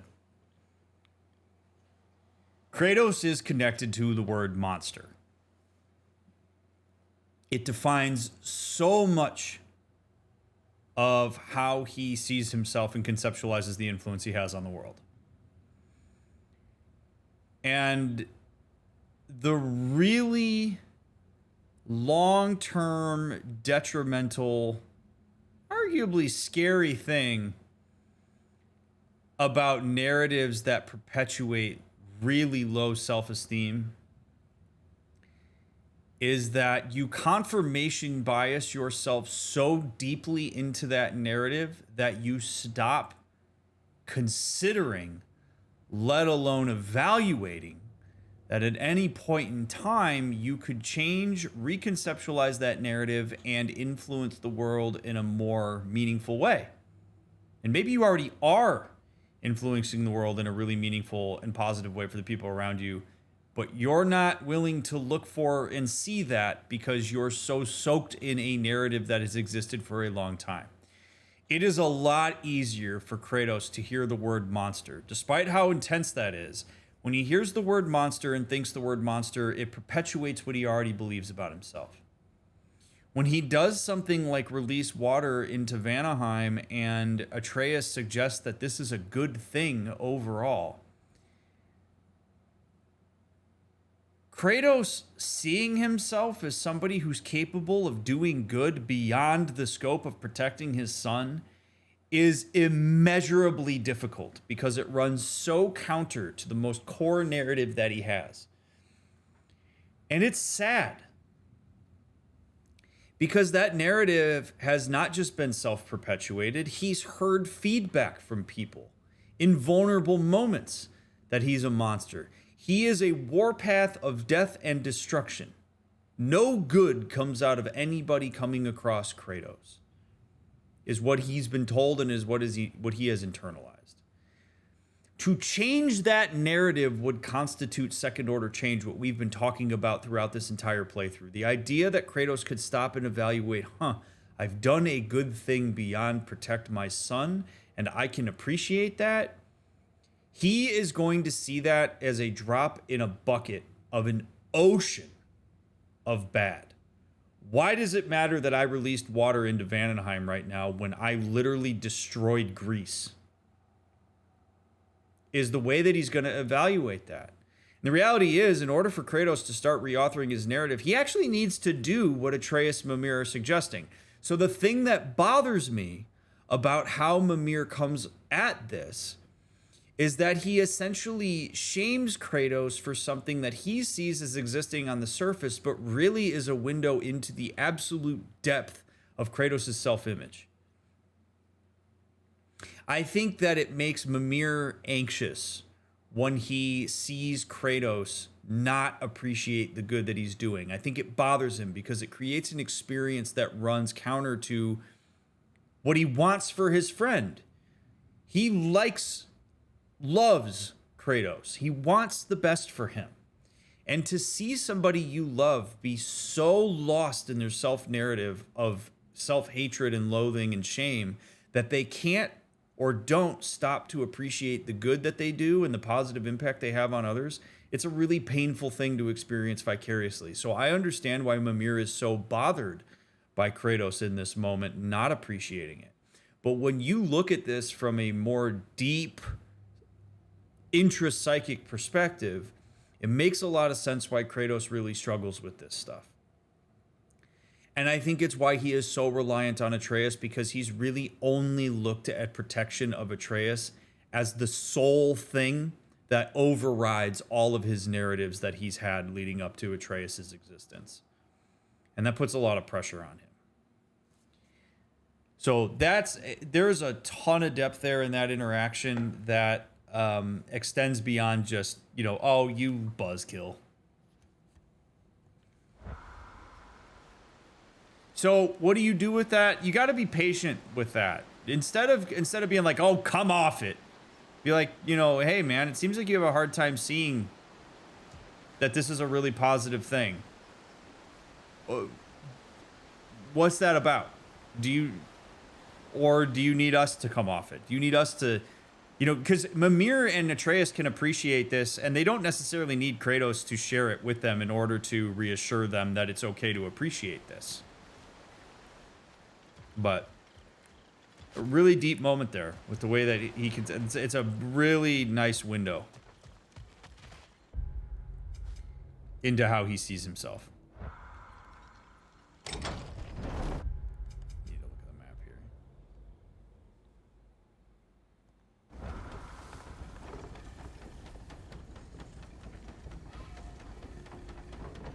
Pretty much, Dante. If you were going to sum that up, yeah, like, he's done so much bad that really the only thing that redeems him, if anything, is making sure that his son is safe.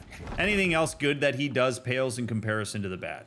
So he's doing this constant comparison to something that really, like, the only way that Kratos could outweigh the bad with the good is to continue doing good things and notice that. Like, that's how he can do it. It's possible to do it. It might take a long-ass time. But just because you've done bad things in the past doesn't mean that you can't, like, it means you can still appreciate the good things you're doing now. You have to turn it around at some point. And a lot of people get so stuck on the past that they don't turn it around. They just go, well, I'm a shitty. It gets into the conversations about personalization that we've had before. It gets into, so I'm going to zoom out for this for a second, because this is a really important conversation. I did a bad thing is something like all of us at some point have done things that we maybe aren't proud of or that we would conceptualize as being not so great. That's part of what it is to be human and to exist in a very complex world. But there is a huge difference when you go from the path of I did a bad thing to I'm a bad person. And Kratos made that leap a long time ago. And one of the issues that Kratos is having because of the fact that he's matured is that he's using his current orientation to the world to judge himself for things he did in the past, things that he did for reasons that at the time made sense. But when you make the shift from I done bad things to I'm a bad person, then what you do is you bias yourself essentially into perpetuating that narrative. you will let things go that you may not have otherwise let gone, or you make decisions that you wouldn't make. If you told yourself, I'm a good person, you might not make that same decision. So sometimes what people will do is they'll be like, oh, I'll do it because, I'm a bad person anyway. So what's it matter? And that's not good. So this is why it's so important not to try to personalize behaviors and make a personality profile out of these things, because at any time you can change your self-narrative. At any time you could decide, you know what? I want to be somebody who meaningfully contributes to the world around me. So I'm going to do that. I'm going to make decisions that move in that direction, and I'm going to evaluate the outcomes of those decisions against that. My point of reference for my decisions is going to be, was that what a good person would do as I've conceptualized it? Because if I don't do that and I evaluate it as, is that what a bad person would do? And I'm making the assumption that I'm a bad person, it's harder to dig myself out of that hole, because now it's about who I am, not about the decisions I'm making. Now I have an excuse. It's just who I am. I'm a bad person. I'm a monster. Instead of, I'm a person who's capable and is constantly making decisions that I'm accountable for. So which decisions do I want to make relative to the value set that I have now? And so we're seeing Kratos be steeped in, I'm a bad person, I'm a monster. And Heimdall brought that out of him when he said that to him right before he killed him. And there's no doubt in my mind that that is still sitting there and is incredibly salient to Kratos. And it's why he's having a hard time evaluating this moment and being present in it, because this is running counter to his own self-narrative. And instead of seeking reassurance from Mimir and Atreus on, don't tell me I'm not a bad person, he's just internalized it and basically shuts everything out. There's different ways that people can orient themselves to these things. Peppermint Steve, thanks for the 4 months. Appreciate it.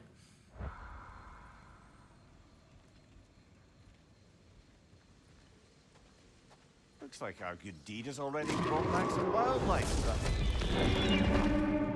suppose I spoke too soon. Let's go! Hey, look, a random boat showed up. Dragon's perched on that structure. Should we find a way up? No, we go down. He will not expect it.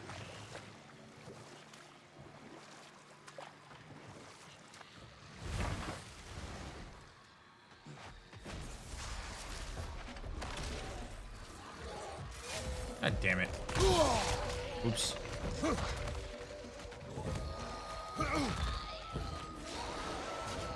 Shut your mouth. Yeah! Stay quiet!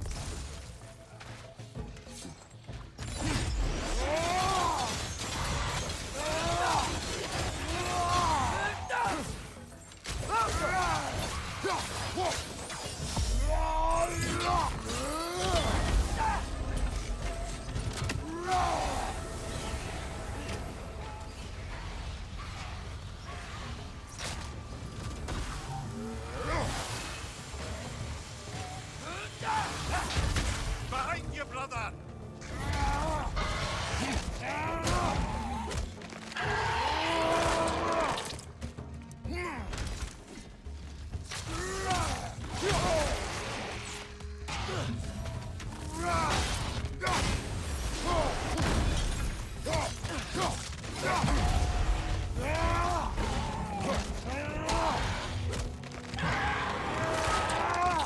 Oh. That is such a brutal death, man. Holy crap. Wait. Andor.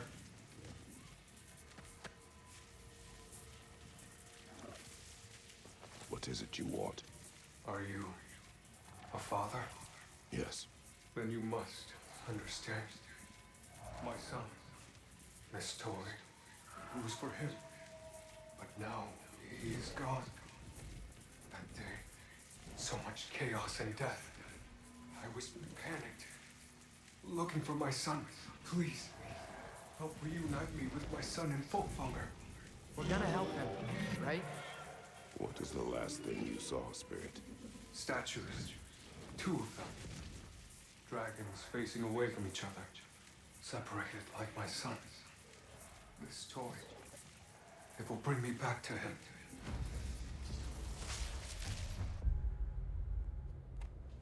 If you want a tangible example of Kratos' capacity for empathy, there it is. I hope you noticed the difference in how he talked to this statue versus how he's talked to other ones. If there is anything that Kratos can sink his teeth to from an empathy standpoint, it is a father wanting to reunite with his son. Like, as soon as he said that, "Are you a father?" he says yes, and he starts talking about his plight, Kratos immediately softens. His demeanor in that conversation was way more present than he has generally been for these other spirits where he tends to look at them as being like these meaningless side quests. It's a real window into what is most salient for Kratos, which is obvious because he's stated as much. But sometimes when people don't state things directly, one of the best ways that you can get a sense for what their softer spots are is where do they tend to empathize with people? Where are they resistant? Where do they empathize? Where do they soften? You get to know people by those observations, and we see how much Kratos cares about being able to help anybody in that kind of situation because he would probably hope that somebody could do the same for him. And his entire approach to this spirit changed as a result. This story is like many in this valley, separated from someone they love by death. We gotta get him back to his son. Agreed. You do? Oh, I assumed you'd say something like, reuniting the dead is pointless. Not this time. Yeah, no, Mimir. See, and again, this is I know I bash Mimir a lot, but this is a really big example too of how Mimir tries to use intellectualization to understand people instead of empathy. And that has some pretty severe limits. There are a lot of people who try to rely on intellect and pragmatics as a way to try to get a sense of who people are, and they think they're smart because they can read certain patterns and stuff. You learn about people through empathy. You learn about people through observation and actually understanding what motivates them. And when Mimir makes this comment here about what he thinks Kratos would say, it lands flat. Because anybody who's been paying attention to Kratos throughout this entire experience would say, of course he's going to empathize with a spirit who wants to find his son. It's not about the surface level pragmatics of reuniting the dead is pointless. Not when there's an emotional connection to what's going on. The reality is that when Kratos does feel some level of emotional connection to something, he responds to it. The pragmatics of something are what he uses either to deflect or to recognize the lack of utility. But when he's got his son with him and is feeling connected to his son right now, of course he's going to take this. And Mimir misses the mark as a result because he's too reliant on how smart he is and how logical he is, rather than being more like Freya or Atreus, who use emotional connection and observation and empathy to understand. So I love the way that we can illustrate the contrast here through the way that Mimir responds to Kratos, because he comes off as, in a lot of ways, invalidating and really missing the mark as somebody who clearly cares about Kratos and wants to connect with him. Intellectualization is not really how you do it.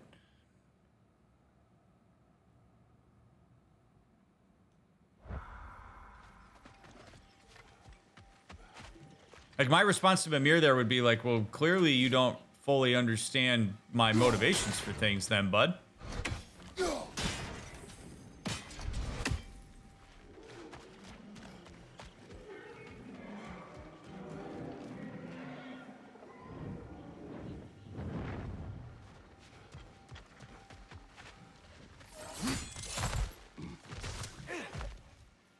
Do you think that's the sort of thing that helped to contribute to Mimir's past actions with Odin? Yes, because I think Odin would know that if he can engage Mimir's intellectual curiosity and rationalize something, the right way, Mimir will follow.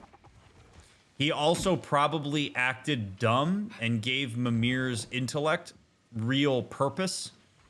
Like, I could totally see the ways in which Odin would use Mimir. It's very easy to do. So I think Mimir was probably caught up in that.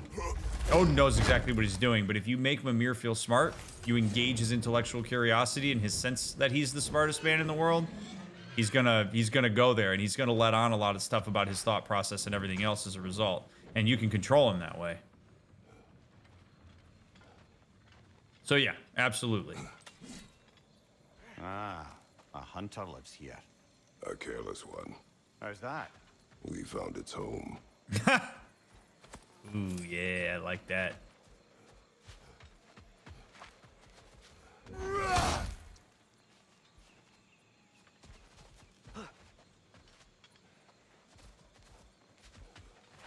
Yeah, but not really anything here.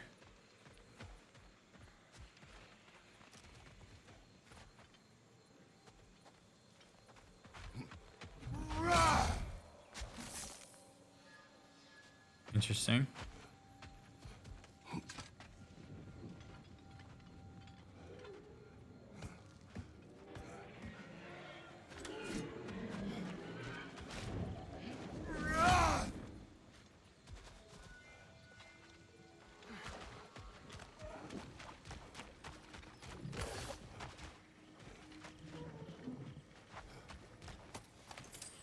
Man, so we only found one of the little spinny roundy thingies.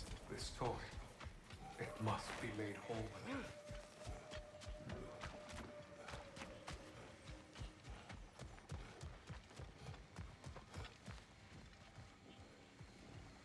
Oh, there we go. Okay. Help them!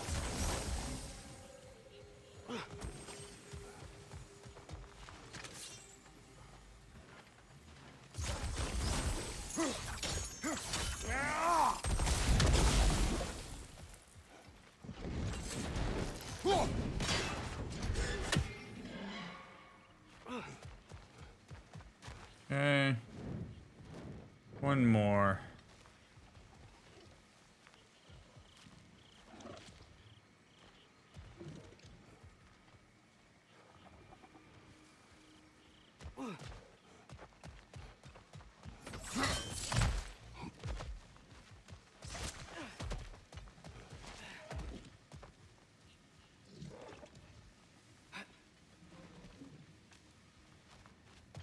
If we keep going this way, I believe we'll reach that air dragon's lair. Yes. Yeah? Just making sure you know where you're going.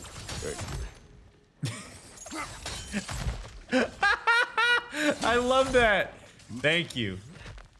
I have to get past those vines somehow. Good for Kratos, man. He really is. He really is learning by having his son around. Like, as trivial as that may seem like it is, I think that's actually a pretty big deal that Kratos is willing to say thank you there, because I really think that that is a real reflection of what he is learning from Atreus.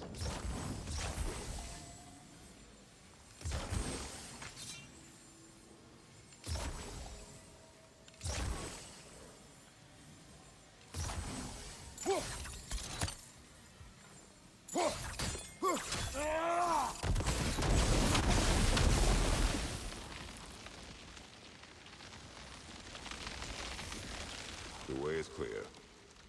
Thank God.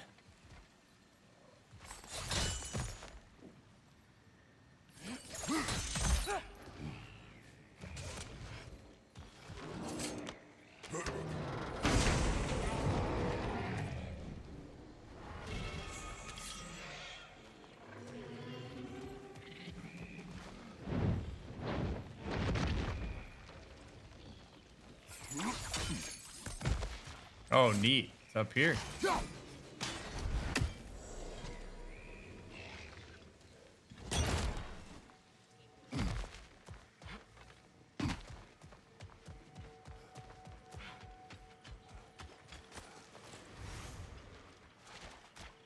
All right.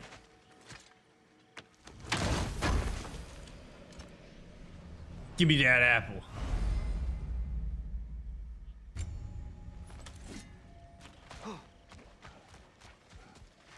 Ooh, there's a crystal up there. Ooh, ooh, ooh. Ooh, ooh, ooh.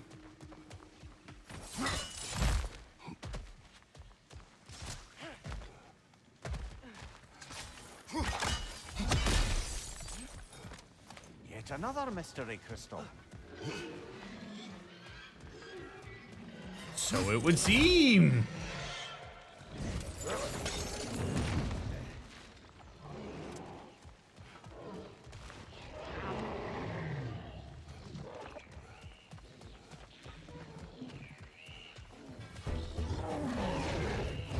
Ogre! We can't get through with that bastard trying to bludgeon us. Then we must get closer. Oh, are you really? Are you serious right now? That stupid ass thing is really gonna sit on.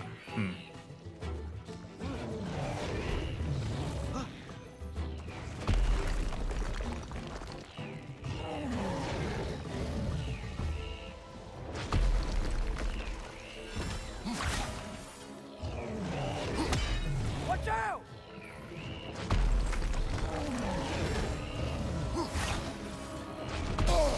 There's no way this is what I'm supposed to do.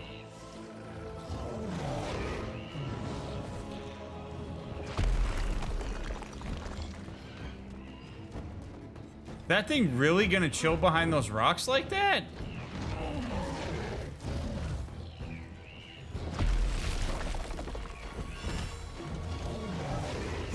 Boulder!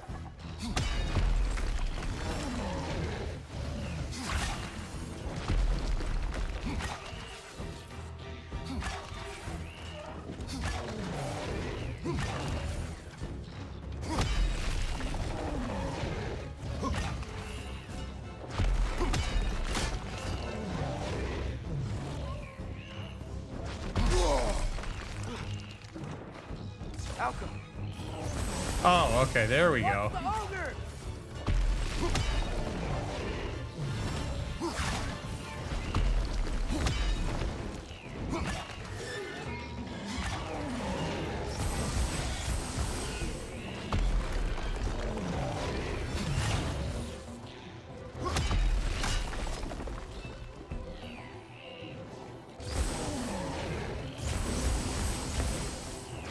Can I catch one of these boulders? Nope. Sure can't.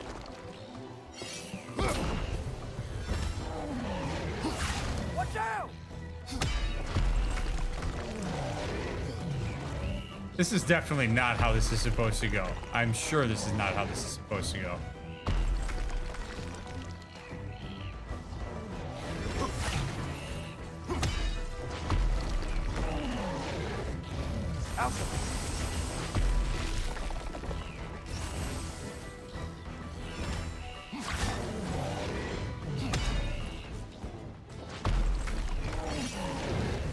Boulder!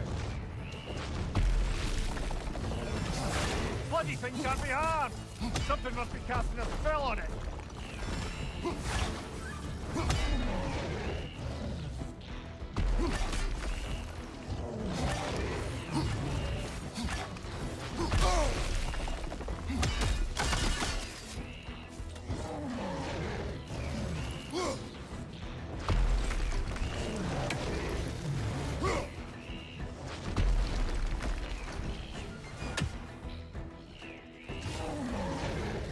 Watch the ogre! What the hell?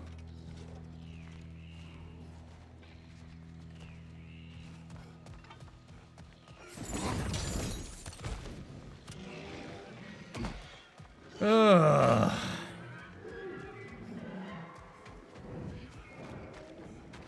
Get in the boat, Atreus. Find it a different way. Mimir, Odin's mask. How do you hear about it in the first place?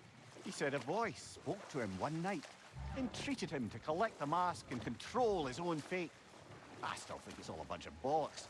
Odin got drunk, convinced himself a wooden mast would solve all his problems, and pranced about the realms until he found a sufficiently mysterious bauble to fit the bill. Mast probably doesn't do anything at all. Yeah, probably. It would be good if we could get to a point where Atreus could share what he learned while he was in Asgard.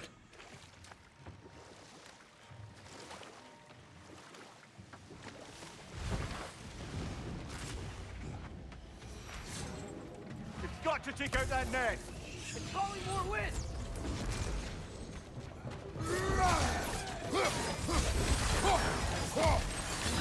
It avoids every attack! Behind you! Watch out!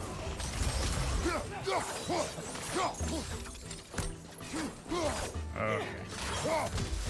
Elka!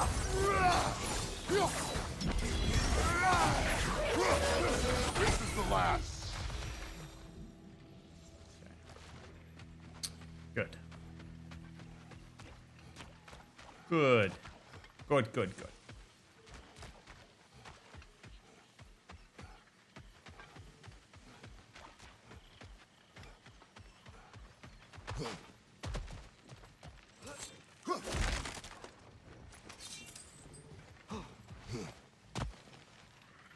All right.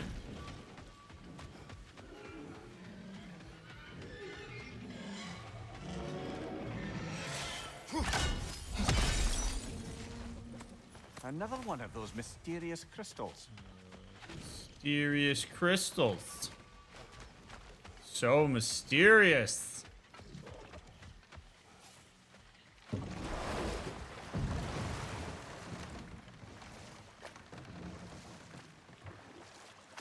Now that I've spent time in Asgard, it's strange to imagine Magni and Modi there.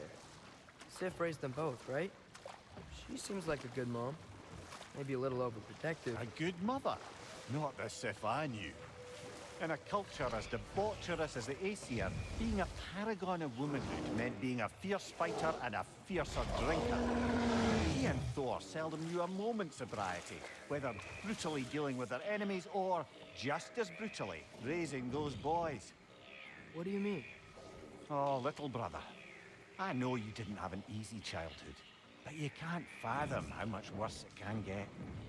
Imagine learning discipline by having thrashed into you time and again. That was Thor's approach, the same one Odin used on him. A poisonous notion of manhood passed down through generations.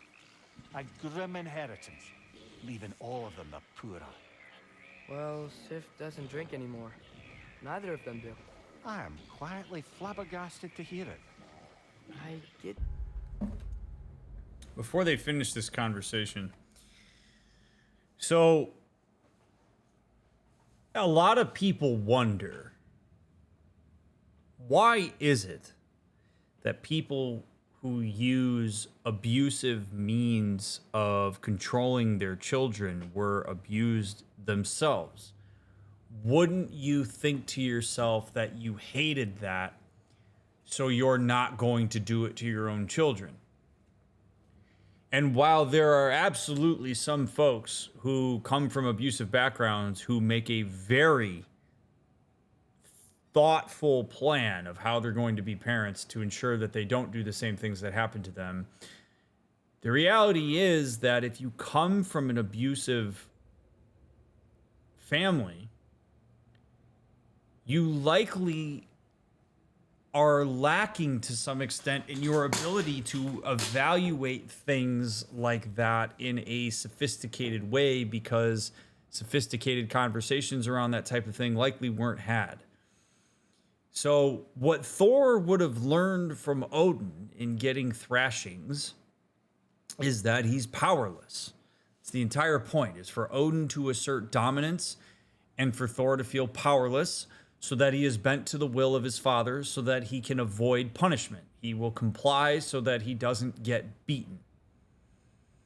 Well, if that's the only kind of representation that Thor knows, and he knows for sure that it certainly worked against him, sometimes what will happen is he will then employ that same tactic against his own son and or children, because he knows that it will work, and two, doing so gives him the feeling of control that he did not feel when he himself was a child.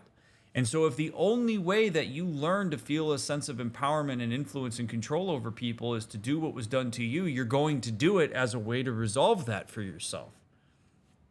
That's how that gets perpetuated down generations. It's not as simple as just saying that happened to me and I didn't like it, so I'm not going to do it.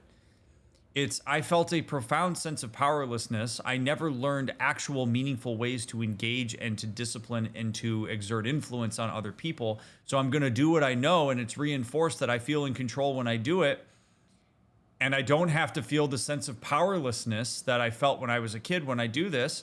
And my son will learn, and I turned out okay. So that's what I'm going to do here, because he'll turn out okay too, because he'll comply in the same way that I did.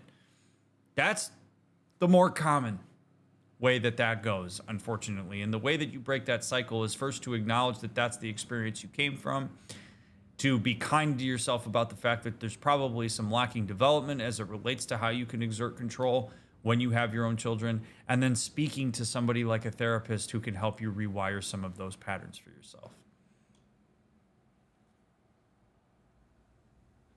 Yeah, I agree, Dante. I'm glad he talks about it with seriousness too. Sense it's more recent for him, but I know he loves his daughter. I expect that's the explanation. Yep. Sif goes straight in hopes that raising a good daughter will redeem their past failures. Thor struggles. Maybe she gives him an ultimatum after some breaking point or other. Like what he did to Modi that night he found us. Oh, that's a deft guess, lad. And if that ultimatum worked, well, good for them. Truly. Really wish that annoying ass stupid thing wasn't in the background while they're talking, but here we are. If we go much further, we'll be right on top of the ogre. Better be sure we're ready. Yeah, we're ready. I love it, because he sounds like his father. I got that! Another example of how Atreus has internalized dad and is reminding him that he's internalized. It's Snakeway!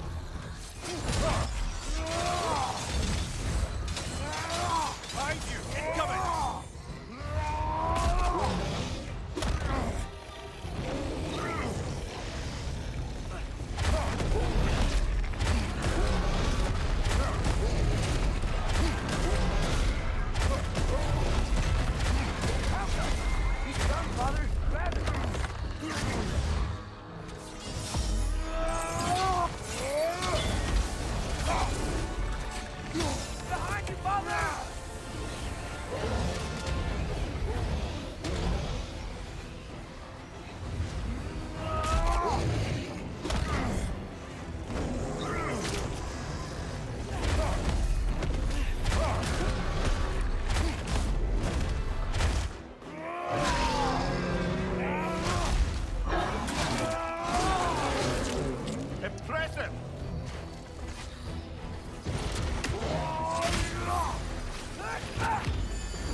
Another one? Are you kidding me? God.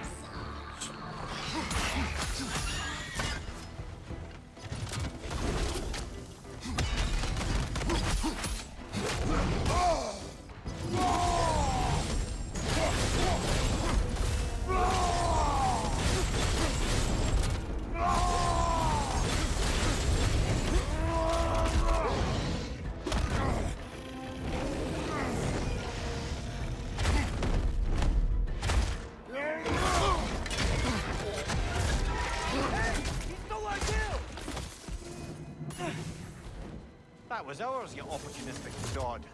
It went back to its perch. Let's go after it. Yeah, it's ours. Hey.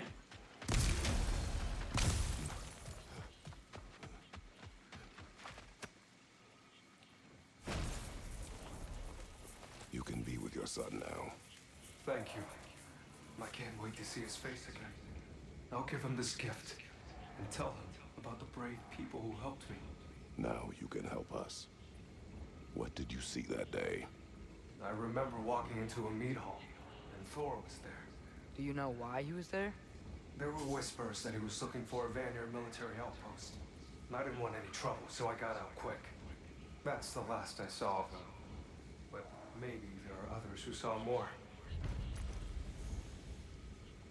I wonder if Thor was meeting someone at the meat hall. Whoa. You think Thor was meeting Mom there? Faye never drank with me, and she would not have with him. Sometimes we never really know the ones we love, brother. Oh.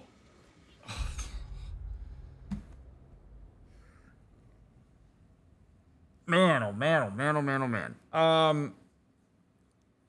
Mimir's not wrong. He's not wrong. He's not wrong. But goddamn, dude, you gotta use some tact here. Jesus, man. Like, the insinuation that you don't know your wife as well as you think, there's no utility to that sentiment. None. No matter how factual it is. There's no utility to that. Why don't we wait until we get more information?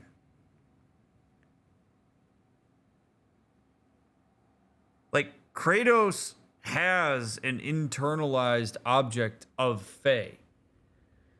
And it's built off of his experiences with her and his perceptions of her while she was around. And yeah, there might be some things that she did that he doesn't know about. And I think he could probably open himself up to that idea, as evidenced by the fact that he asked Brock about it. But there's no need to insinuate that Kratos doesn't know his wife as well as he thinks he does. I think Mimir is probably trying to say that to soften the perceived blow of if Kratos learns that she was drinking with Thor. Of like, well, it's not your fault, brother. Sometimes we don't know people as well as we think. But as it stands right now, given the speculation of the entire thing,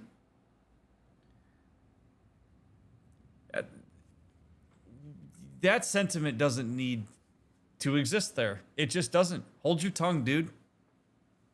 Or ask Kratos about his experience.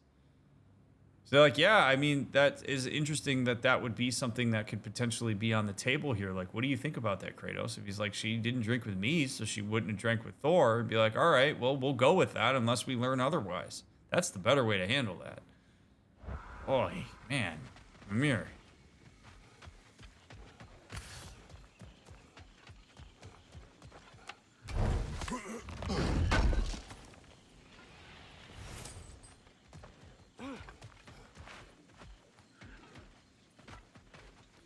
It also, in some ways, potentially insinuates that Mimir knows Faye better than Kratos if he knows something and then he's not letting on. And I mean, and then that's tricky because it's like, is that his story to tell? And yada, yada, yada. Man, it's just that I don't like that decision by Mimir. Lad, am I right in getting the sense you've actually gotten to know Thor's daughter somewhat? Yeah, it was great. Wants to be a Valkyrie one day. And she deserves to be. Of course, I told her all about the Valkyries we faced, but I'm not sure how much she believes me. It didn't go great when I tried to tell her stories about her grandfather, though. Anyone can have a blind spot when it comes to family. Some only learn the truth in the hardest way. Oh boy.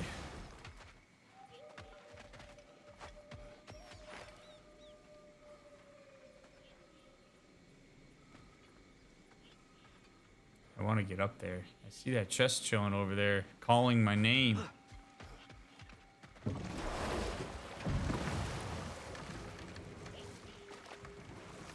By the way, if you're still watching, thanks for sticking it out.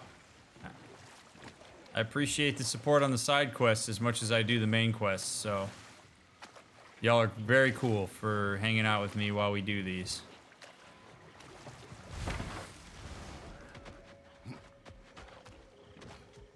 I'm a side quest now, main quest later kind of guy, so.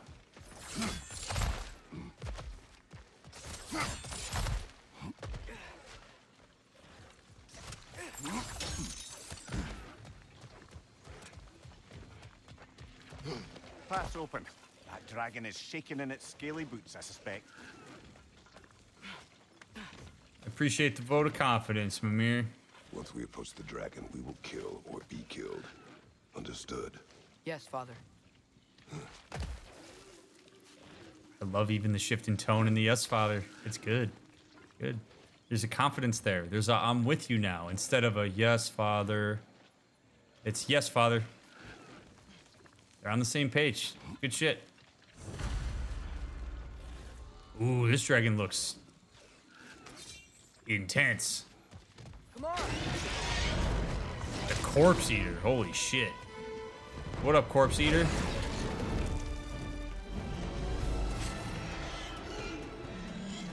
Eyes up!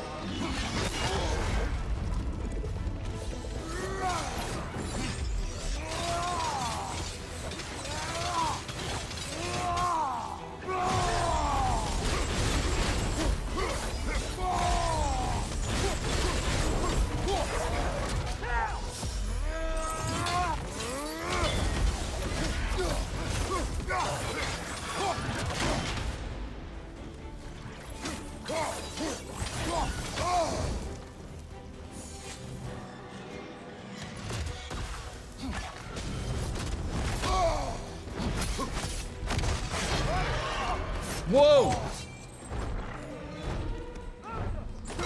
Bloody hell! Put it down, you granny gopher!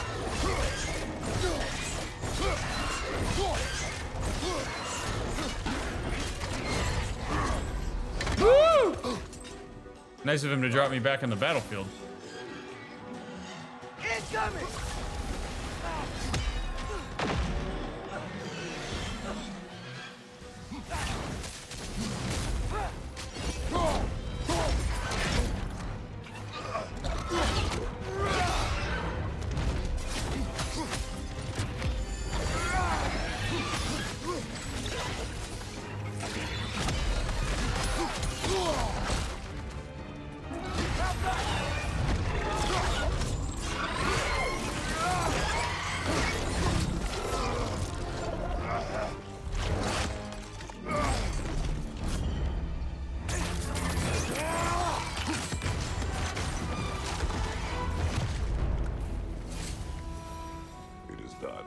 I'll say, that ogre's not getting up anytime soon either. I can hear the animals. They're relieved. Maybe they'll come out of hiding. I'd say we put something of a dent in the dragon population of this crater. I can already hear the difference. The prey animals. They're a lot less scared. I did not think dragons took pleasure in scavenging. We found this creature after defeating 2 ogres. I defeated the second of the 2, and this corpse eater took advantage of our victory and flew off with its prize. We then gave chase. I have no use for a dead ogre, but there's no pride in stealing another's kill. Yeah. Yeah, don't do that.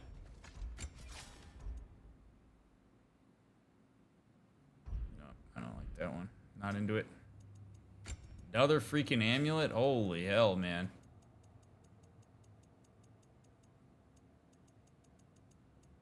Sigil of Doom.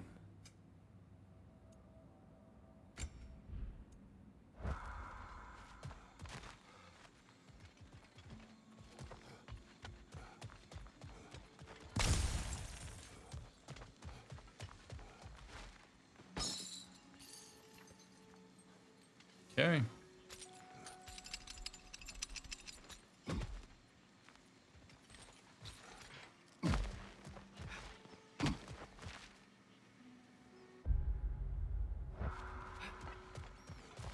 Wonder if we do this now.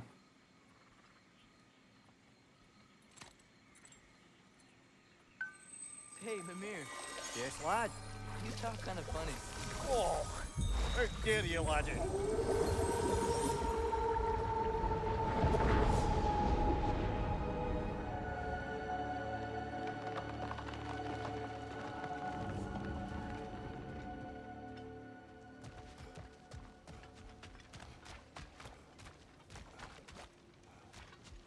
You talk kind of funny.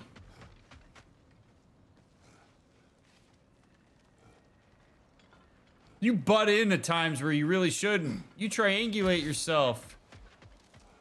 You use intellectual instead of empathy to try to connect, and it falls flat sometimes. And you do it all while talking funny.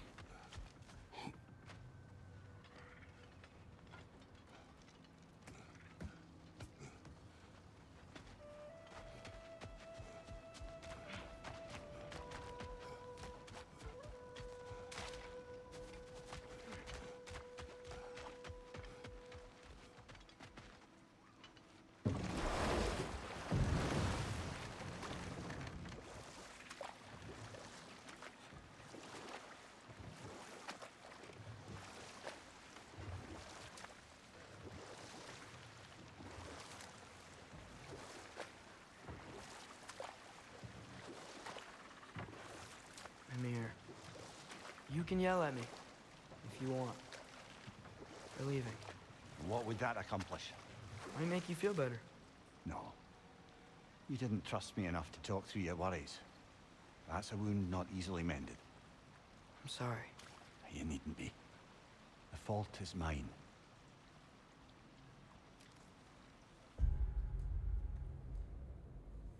And then he swoops in with a big old W. Oh!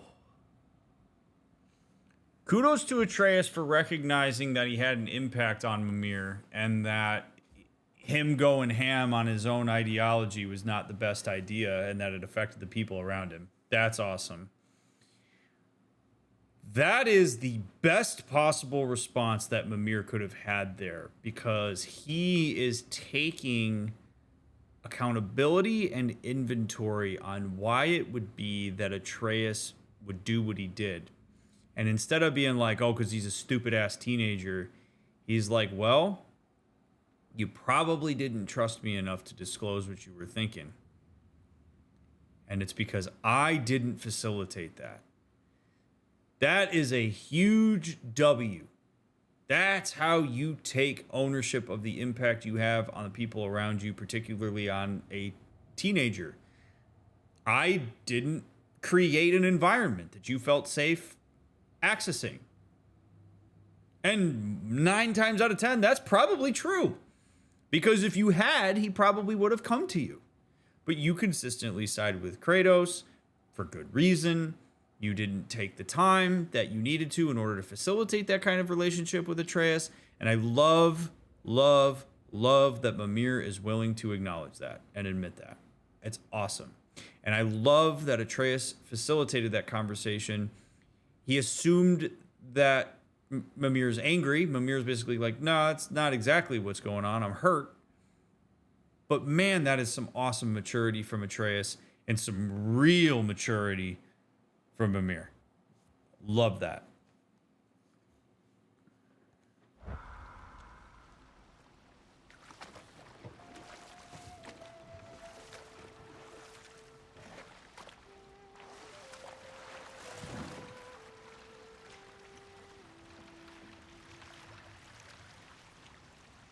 Hatsby, I'm so sorry to hear that, friend.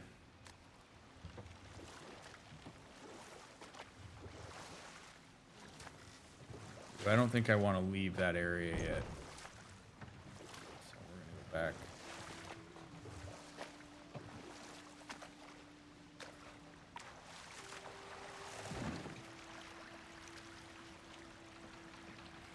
Mimir seems like he's 50-50 on this stuff.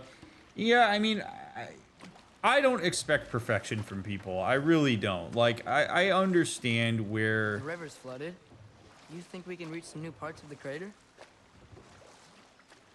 I understand where he's coming from a lot of the time. That's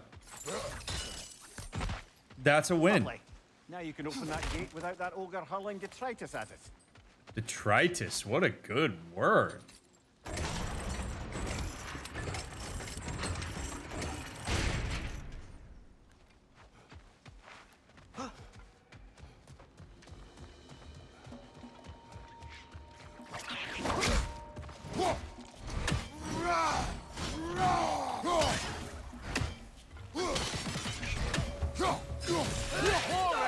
Left side.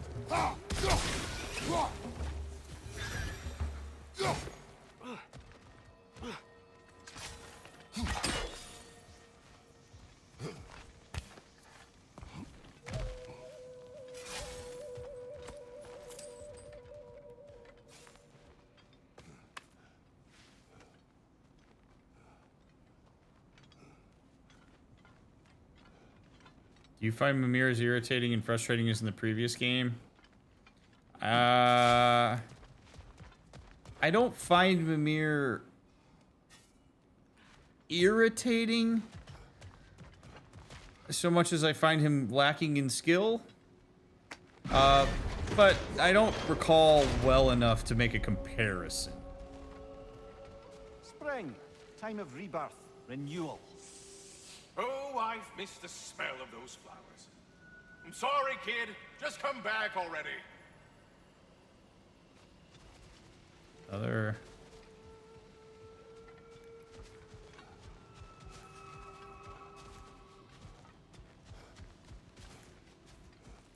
This area is huge.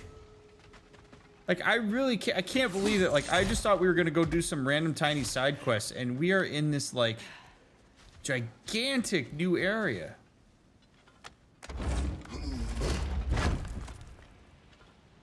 No, I do not think that intellectualizing and empathy are mutually exclusive. I think you can actually use intellect to more pinpointedly empathize with people. So, yes. The thing is he has to look at intellectualization and his intelligence less as a, it's important for me to know more than you or to contribute via that knowledge, and instead be like, I need to use my intelligence to draw certain conclusions and deduce things that will bring me closer to more deeply empathizing with X. Like, I do believe that empathy in some ways, like, people's ability to strongly empathize does exist within the context of intelligence. So, they're not mutually exclusive. They can work in harmony. You just have to be really mindful of the way that you do that. Look at that. Fancy a dip, brother? Ah, another crystal. Best hold on to it until we can figure out what to do with it. A lot of crystal going on here.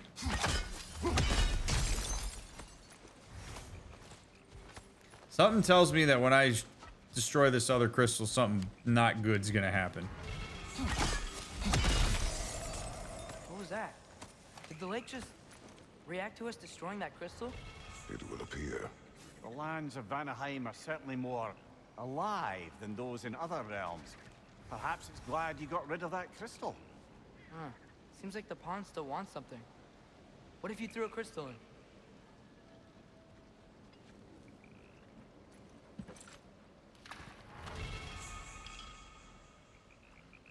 Armor of Fallen Stars. Look, it gave us a gift in return. Oh wow, that equipment will prove useful. And crystal shards. I bet we'll get a reward for any we return to the pond. That's handy. Good thing we collected all those crystals in the first place, eh?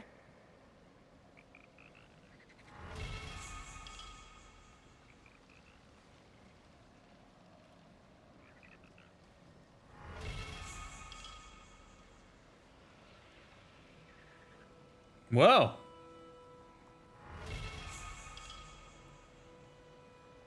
We got a lot of stuff there, eh?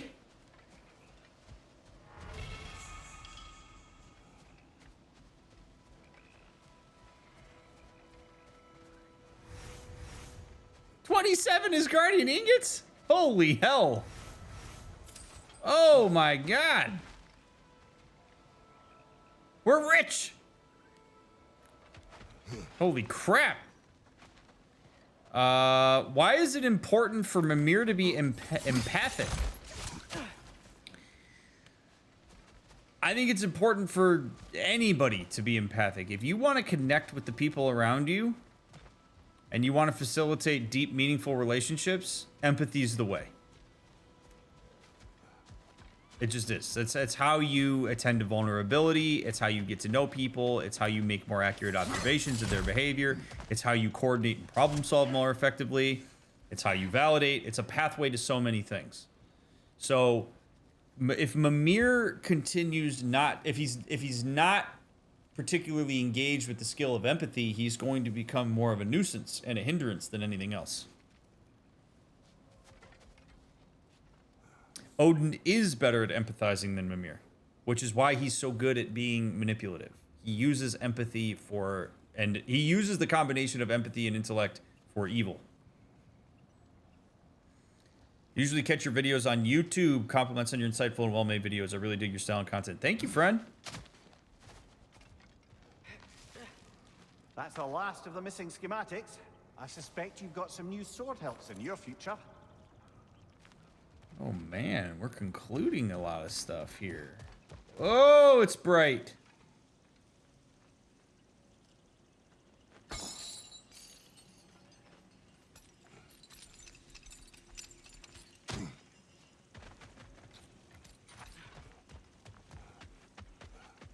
That's how you get over there.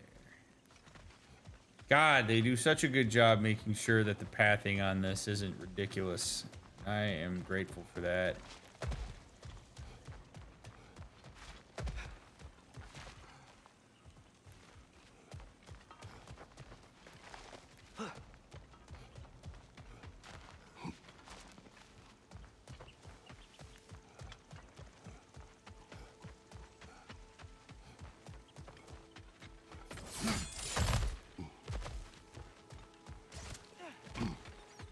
I never did walk up to the lightning.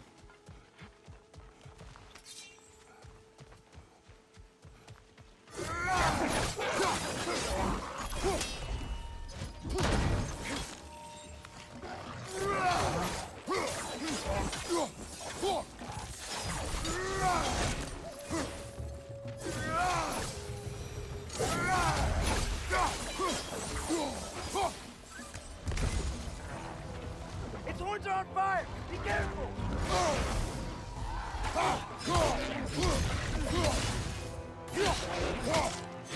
Help them!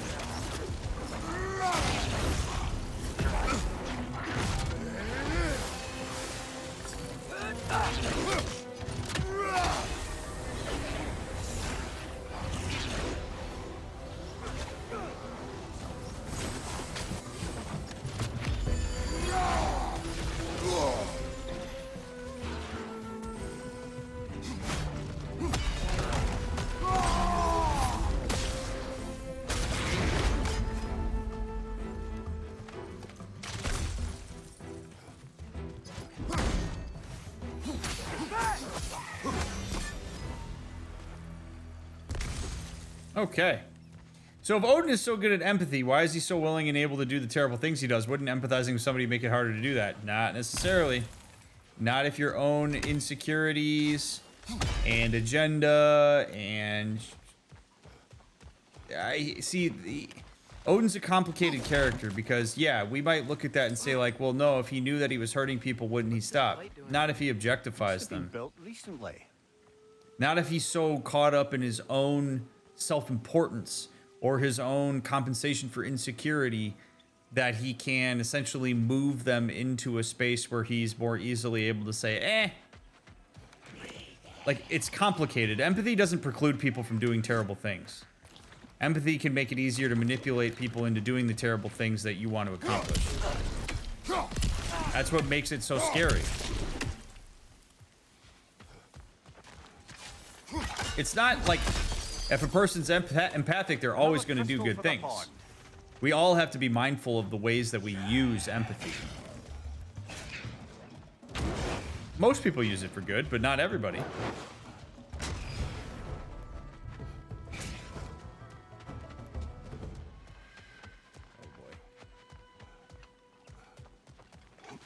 Dude, this area is so huge. This is wild to me.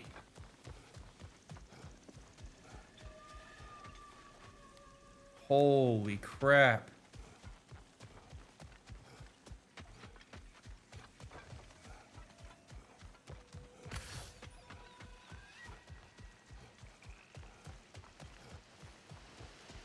Rowan, kind of small though. Might be magical. They are a bit odd. What would you have us do about them? Don't know. Maybe if we came back at night, they'll change somehow. Maybe. Oh, good. All right. Cool. Fun.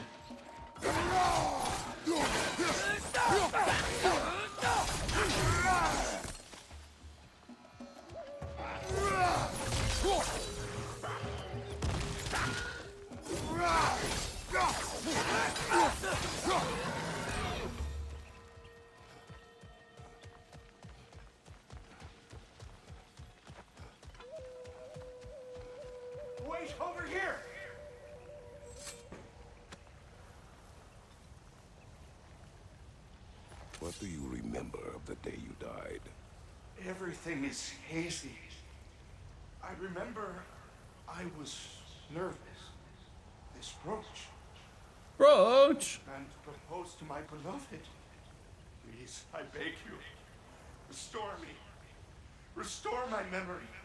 Then I can tell you all I know of that day. Your remains, where are they? I was looking out upon the valley. Then the ground. It shook. I tried to dodge a pillar as it collapsed. I must not have made it. Casualty Another of war. spirit displaced by the Aesir. Odin must have been really mad when Freya left him to do all this. Odin was never going to stop. That's why he sent Thor here. And what of Faye? Did she challenge Thor? Challenge Odin? Who knows? But the truth is waiting for us, brother. Boy. Oh boy. We got a real thick plot. Real thick plot going on here. And it's a real thick plot that we're going to pick up in part 30.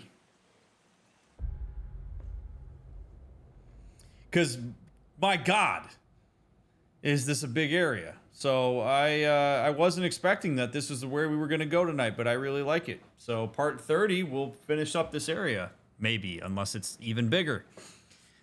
Thank you for taking the time to watch this video. Before you go, again, please, thumbs up.